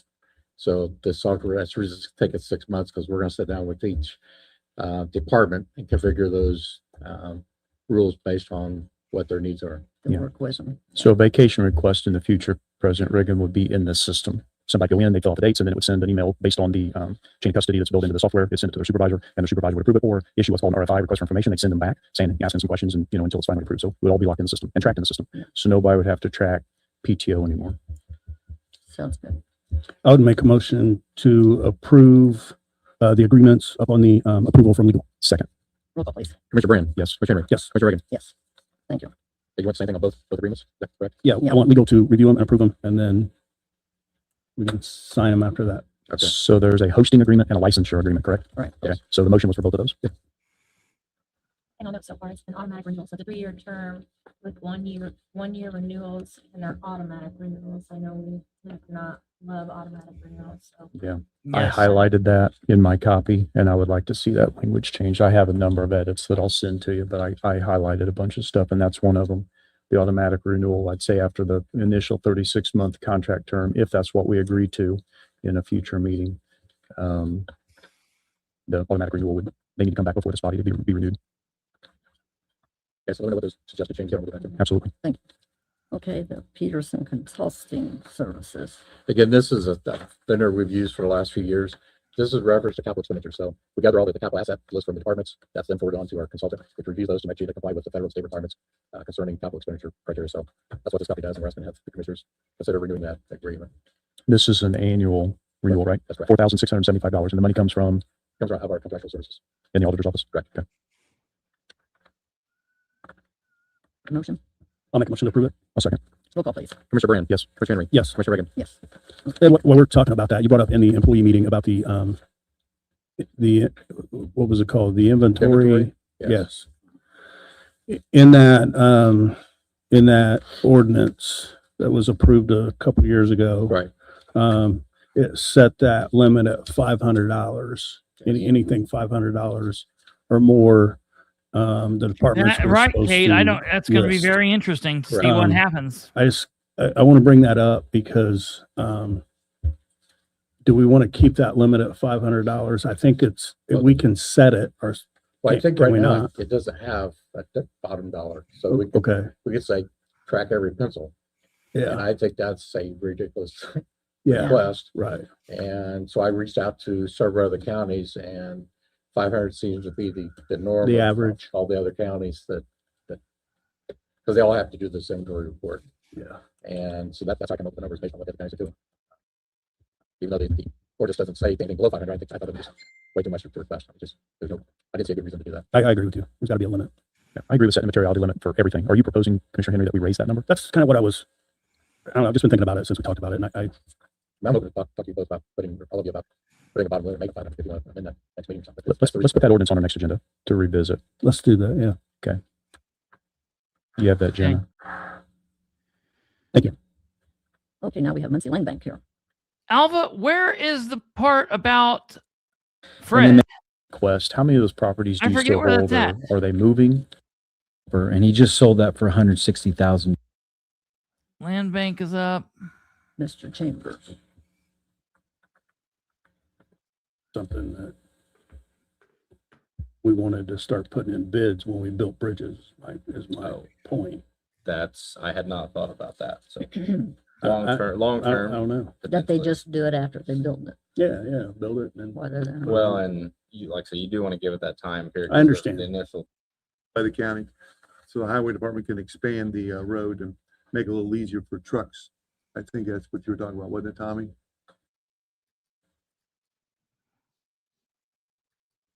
Yeah, it's actually to widen the curve up and straighten it out is what it's doing. A future for her for annual report, and that's different from the standard. We're talking about with the weeds is list the sheriff's department, health department, our building inspector. I thought it was too. And is any designate. But then I thought it was under their part for a minute. Yeah, we could designate dean or. You know what that is. Thank you. Thank you Welcome very much. contract and various stages of design and construction, and one roundabout that just started design. In total, for the bridges and the roundabout, we have a little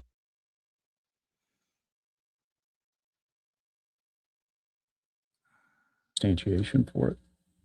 So what is the tool allowance program? I think certain departments get allowance for tools. I think highway may. I just wondered why we pulled it out, or Has it normally been mixed in with the claims? Don't know. I don't know that answer. I can find out. Paving to E&B paving, $134,590.93. Drainage maintenance. Deputy, what was several times that day, and we didn't want to have the health department closed for the shortest period of time. We just didn't want to close the health department. We could nominate somebody, couldn't we? Yeah. It's here. Understanding where we are with, from start to finish. Okay. So you're looking for one of the commissioners to volunteer to be on this committee And right now, the only thing that's in process for the One Touch initiative is the time clock.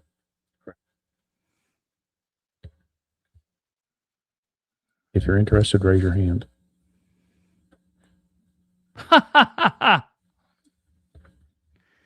We could nominate somebody, couldn't we? There we go. Nominate Sherry. I'd like to nominate Fred. You want to do that? Yep. Oh, yeah. All right. I'll second that. Are you willing, Fred? Yes. I'll second that. All right. Roll call. Commissioner Brand, Yes.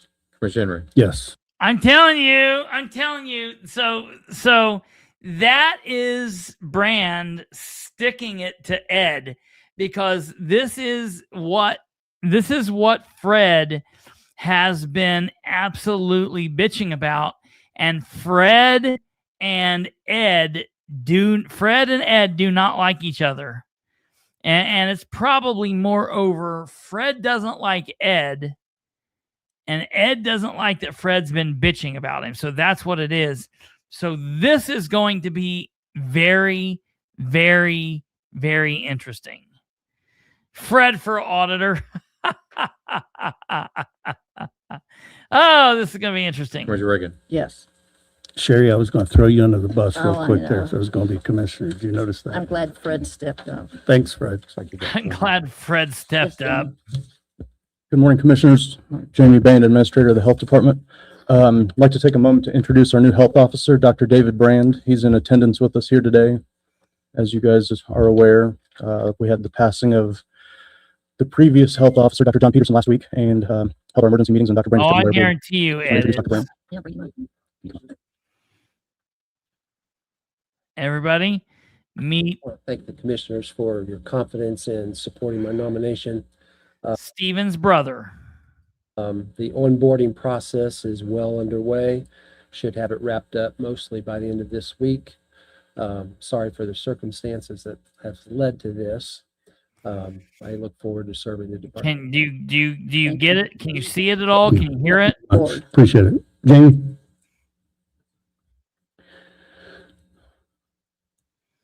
This all occurred unexpectedly, of course, and I've gotten some emails about why we did this so quick and this and that, but it's important. We have paperwork that needs signed, specifically death certificates and birth certificates. I mean, there's a lot that the health officer does. You guys are using vaccines over there daily, correct? So I want to, if you don't mind, just speak for a second about the emergency of doing this so quickly. Yeah. Okay. So a lot of people. I mean, look, I don't know who would have an issue with this. It's something you got to do, and I didn't have a problem with them doing the emergency meeting. I had no issue with that whatsoever. We're going to end on public comment here with this meeting. And Yenser from Muncie signed up. Of course. Yenser from Muncie.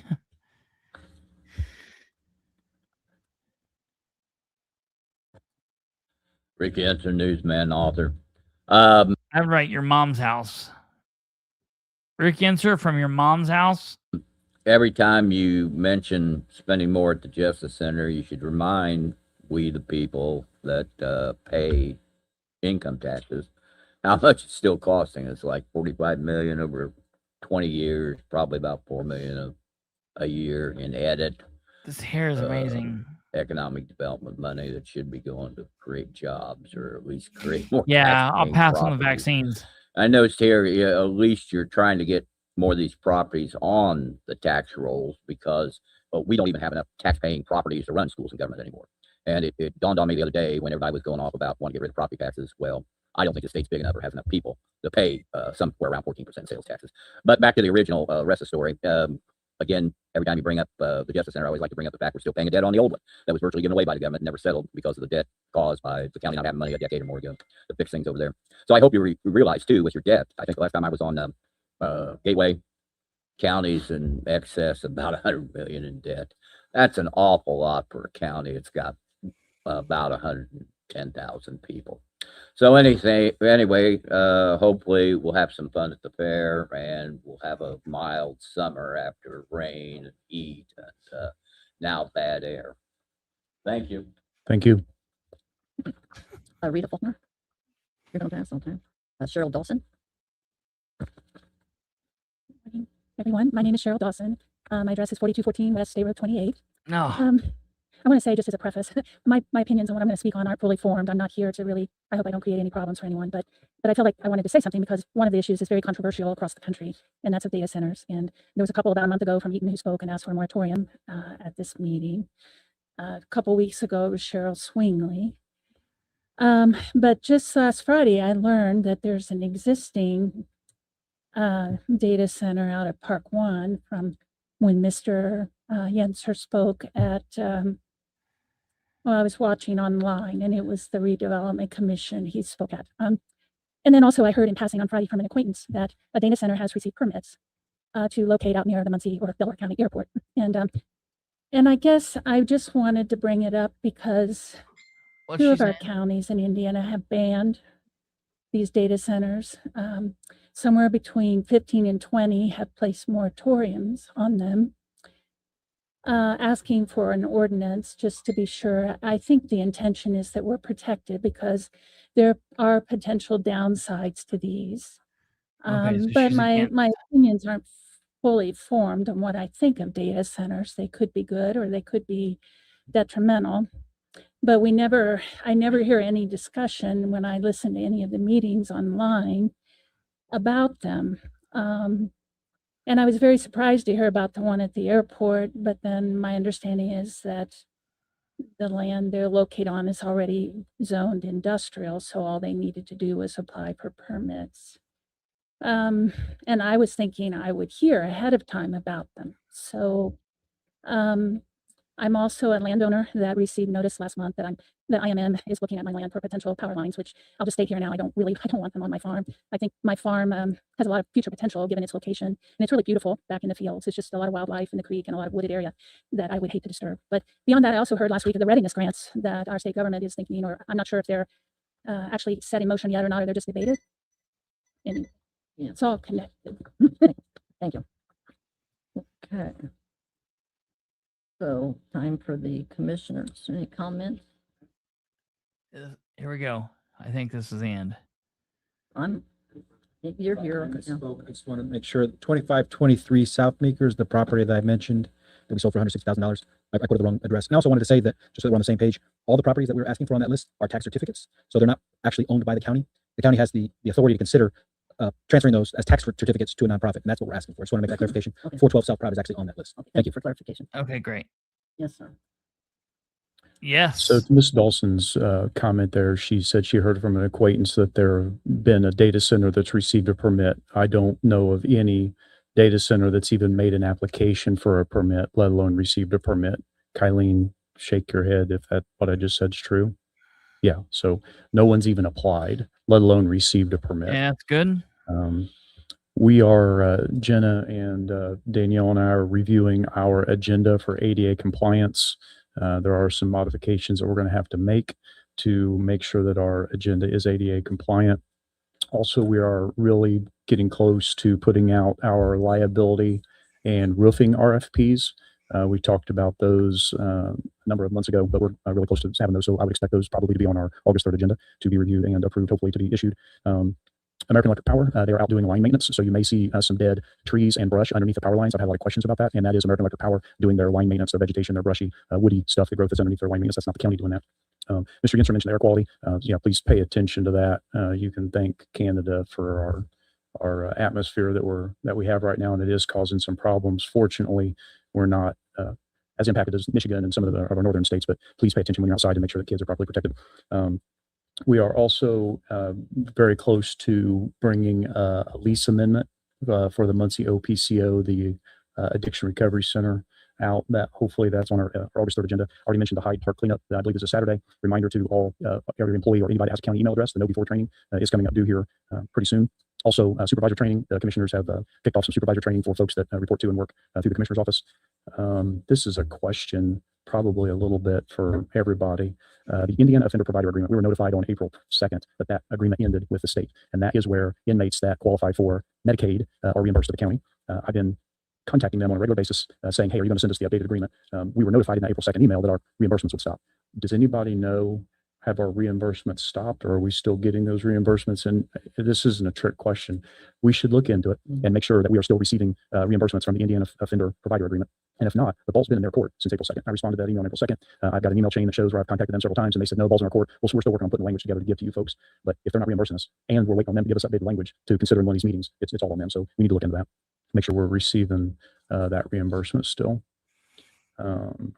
Also, we're probably in a future meeting, we'll be considering the impact of House Enrolled Act 1406, which is a consolidation, I'll say, of the hospitality and innskeeper tax boards here in Delaware County. That language is being considered and will likely be on a future agenda. I'd like to thank all the volunteers who are working at the fairgrounds this past week and this coming week. It takes a lot of folks to make that thing go. And then we had an employee recognition come from a tax exemption deputy in the auditor's office, making a notice thanking the maintenance department for everything that they're doing, talking about how awesome they were. Every time they look outside or walk through the building, the new guy's doing something. He's now out weed eating in the heat, and I honestly don't think I've seen him standing around one single time. What I like most about him is his attitude. He's always friendly. He always says hi, and it's just genuinely nice to talk to. You can tell that he takes pride in what he does. There's plenty of people who are perfectly capable of working hard but choose not to. Then you have someone like him who just shows up every day, works hard, sets a great example for everybody around him. I just want you all to know that, at least from me, his hard work has definitely been noticed and is appreciated. And I hope that he knows that it doesn't go unnoticed. So it's nice when employees recognize their fellow employees. And that's all I have, Madam President. No, I just want to say, I know Yinzer talked about the Justice Center and spending money out there, but just I'm glad we have that out there, because some of the counties around us are now in the process of building jails, and they're $100 million is what they're spending. So it's not a perfect building, but it's better than we had. And I'm glad we have it. I think when we were approached about the building, it was 81 million. We were approached a few years ago. So thank you. I'd like to promote the 4-H line. Started all right, today so at that's 8 that. o'clock. That was the meeting, ladies and gentlemen, from the Delaware County Commissioners. So that's that. There are other very important aspects of the meeting that you might want to go back and watch and catch and see what there is there. And go through that. We will be watching this, obviously, to see what goes on with the situation with Fred and Ed. I will be following up with this Target situation and a couple of these other situations, the new program that they're starting and everything that they currently have going.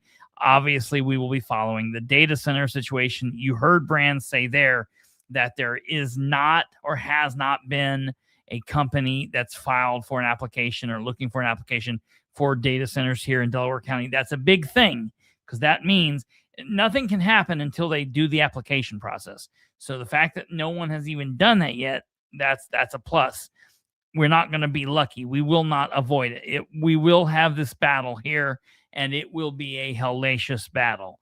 So I'm just letting you guys know, we need to keep getting more and more informed. So I am going to take one last break, and then when we come back, I'm going to tell you just a couple of quick last minute pointers, and then we're going to leave out for the evening. You guys sit tight.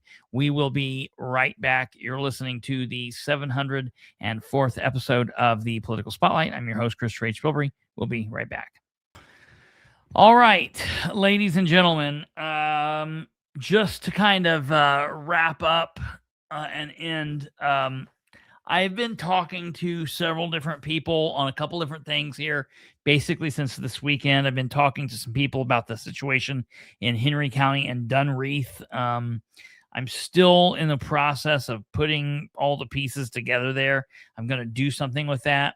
Brandon messaged us in the group today and said that he's looking at getting his stuff put together, and we'll maybe be able to do a show on the JD tax thing like on Friday, maybe Friday or Saturday.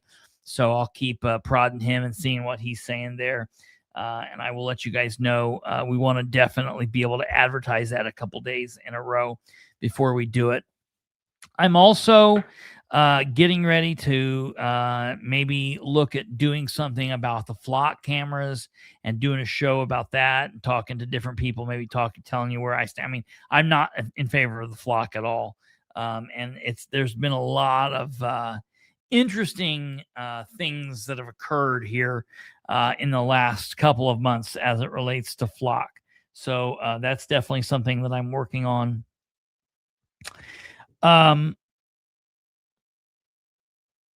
then I do want to share my thoughts on Ryan Mears as Shelby from down at Shelby County, Shelbyville, where you're from. Ask about Ryan Mears. There's a lot of things. Ryan Mears is the Marion County prosecutor, and he is just a clusterfuck of a human being, of a prosecutor. Horrible person. They need, as an elected official, they need to get rid of him and bring in a different, stronger prosecutor down there. Ryan Mears is an idiot. But we'll talk about that more this week. Nothing really pressing with that. I do want to let you guys know, I sent out 1, 2, 3. I sent 1, 2, 3, 4. I sent out 5 emails last night into today to different groups.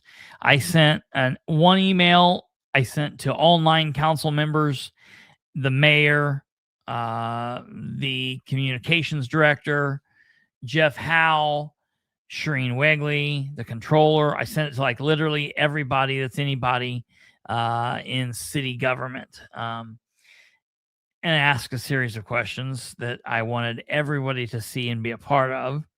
I then sent out an email specifically just to Dan and to Jeff Howe. I sent out an email specifically to Amber Green. I sent out an email just to the council members. Is that it? I think that's it. Anyways, I have not received responses from any of those emails. I am hoping that I'm not going to have to fight this.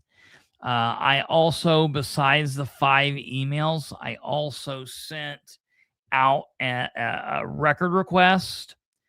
In the record request, this is what I requested.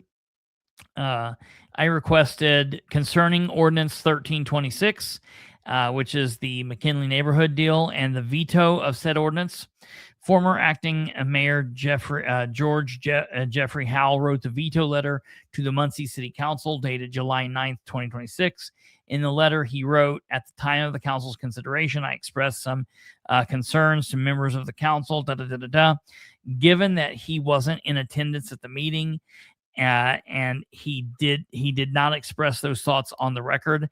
And since I've got word of this veto, I am having a hard time getting information from both Republicans and Democratic city councilors stating that he talked to any of them. I'm still waiting for some to come forward, but as of everyone I've talked to yet, no one's heard from him on this. So I'm attempting to prove what Hal said about this, but so far it's been tough. Therefore, I am requesting all emails, text messages, or written correspondence to or from Hal and Ridenour, Hal and Shireen Wegley, Howell and all 9 Muncie City councilors concerning Ordinance 1326 in any imagination, in any if it was mentioned in some form of a text, email, correspondence, I want that. Anything pertaining to the McKinley Overlay District, anything pertaining to Howell's thoughts on those things, or his veto of the ordinance. And I requested that between the dates of Thursday, May 21st, which was the date of the last of that big, not the last. No, there was one in June. But it was the big MRC meeting where he like blew up. So I requested that through today's date. Next, in the same letter, Howell wrote, following the adoption of the ordinance, I directed city staff to review the ordinance, and that review identified multiple provisions. I am requesting the following information from that. I'm trying to figure out what staff worked on this review for Howell. I'm requesting copies of the following: names of the city employees involved in the review, any written instructions given before the review, any notes or other documents showing the city staff, whoever they may be, their findings, any emails exchanged between Howell and whoever was working on the review, any text messages between, and any legal opinions from the city attorneys between the dates of Tuesday, July 7th, which was the day after it was passed, and today's date, Monday, July 20th. So I requested that, and that's what I sent through as a record request. I also sent that to Howell, to the mayor, and to all the council members so they could be aware of what I was requesting. This is going to have to be answered one way or another. Ridenour and Howell can continue to hide and not answer questions, but it's not going to end well if that's what they do. So I'm going to take this as far as I have to take it. I've now started that process. I hope they have it to me pretty quickly, but we will see. If they don't, I will file a complaint with the public access counselor. I did let them know that I am requesting the information pertaining to the request that I sent back on the 13th of July, which back on the 13th of July, I requested Howell's addenda that was signed, the two addendums. When you have two of them, they are addenda. And I requested that on the 13th, and that was from July. It was Wednesday, July 1st when they apparently signed that. So I told Amber that I'm hoping that I get those records soon. I also sent the last email to Jeff and to Dan, Jeff Howell and Dan Ridenour, asking for the specific title, what he's going to be doing, and how they think that this is going to work. So I've requested that information, and I will keep seeing what goes on. I don't know why they don't just respond and get it out of the way, but I guess we will see. Tomorrow is Tuesday. On tap for tomorrow, have a busy day. Madison County Commissioners meeting in the morning at 10 a.m. Muncie City Parks Board meeting tomorrow at 6 p.m. I will be there. We have a lot of important information to learn tomorrow at the Parks Board meeting, so I will be there on hand, God willing, and we will bring you all of that information. Afterwards, the Delaware County Fair will be ongoing. Tomorrow was the original deadline for the Controller's Office to give the answers back to the council. However, that date has been pushed forward. No, it's been pushed back. Forward, back. I always hate how that goes. They were given 3 extra days, and the controller now has until this Friday, the 24th, to get those back to the council. So again, at the end of the week, at about 5:30 or 6 p.m., I will email all of the council members, Nora separately. I will email her together, but then separately, asking about if they've all submitted information or not, if the clerk's office did that, and if the council got that. My money is on the fact that the controller's office will probably once again fail to meet the deadline, but time will tell. So we will watch that. And then other than that, the only other thing I have to say is we will be there on Wednesday asking about these finances and hopefully learning quite a bit more about this project, this proposed plan to build, to tear down a fire station, build a fire station, and build a shell station that we're just going to give away. So hopefully they have a lot of information to give us, because as of right now, I'm not feeling too good about all of this, and neither should the council members, neither should any of you. And the fact that Ridenour does is crazy, because while I think sometimes I question if he's dumb, I don't think he's dumb enough to not be able to do simple math. But then again, I guess he could prove me wrong. You know what I mean? Who the hell knows? I want to see what Kate says here. How does the BSU money come into play? If they're giving us the $1 million and we're giving them back the building, is it really? I mean, you know, like, I've got a lot of questions about this. So we will get to the bottom of all of these answers sooner or later, one way or another. And I hope that you are along for the ride when we do.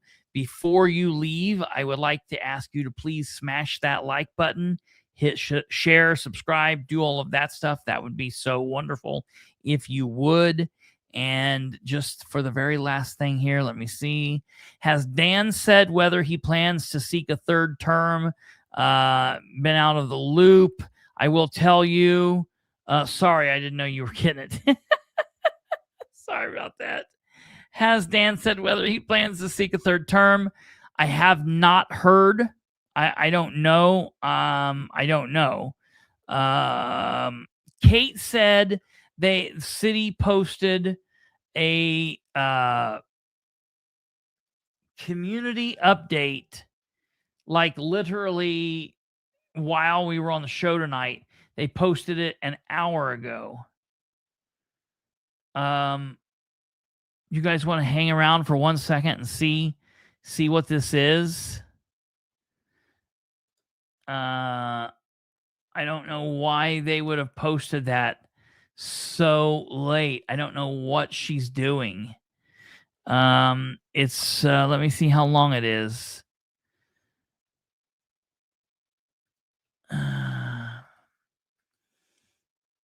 Okay. It looks like it's only a couple seconds or a couple minutes here. Let me, he just talked about Till Pond. Oh, did he? All right, let's listen to this real quick, because I'm interested in what he's doing with Till Pond. Let's listen to this really quickly, and then we'll end on this. Till Pond is a joke, what he's doing, whatever he's been doing with this for the years and years and years they've been doing it. Let's listen. Good morning, Muncie. Dan Ridenour here, your mayor. Today, it's Monday. It's July 20th. Want to do a quick update. A couple of things. This is on the south side. It's actually on the southwest side. It's called Till Pond. And we bought this property a long, long time ago. It was a portion of a larger section. It's at Tillotson and Memorial. And there's a little pond back there, and we just had a park designed. We came up and applied for a grant, a DNR grant, which we ended up getting, which matches us 50-50. And we're putting in a new park there. If you've driven by that area, primarily on Tillotson, you will see some of that work being done. It is moving along quite quickly now. So I just wanted to kind of give you an update. This is being done. Both the design build is by a local company, Flatland Resources. So currently they're continuing to work on gradings in that area. Swale regrade east of the parking lot is now underway, so you'll be able to see that as you're driving by. A fish shelf excavation, and excavation around where the dock's going to be, and there'll be aerators, is now complete.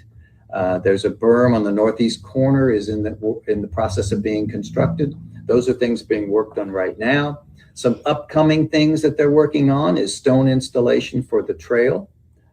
It will be a trail that goes all the way around the pond, so it'll be really nice. We're excited about that. And then stabilization in the future, they'll work on stabilization of some steep slopes that are expected to be started in the next couple of weeks. And then a coordination for the aerators, the docks, and the shelter, because there will be a shelter and a parking area. This will be a free fishing pond. So this little 6.5 acre pond, which we have been calling Till Pond all along, is coming. And we're excited about the progress that Flatland is making on that. So that's the update for today. We will look to talk to you next time. What? The dude literally had the balls to say it's moving quickly. It's moving quickly now after it's been in the works since 2021.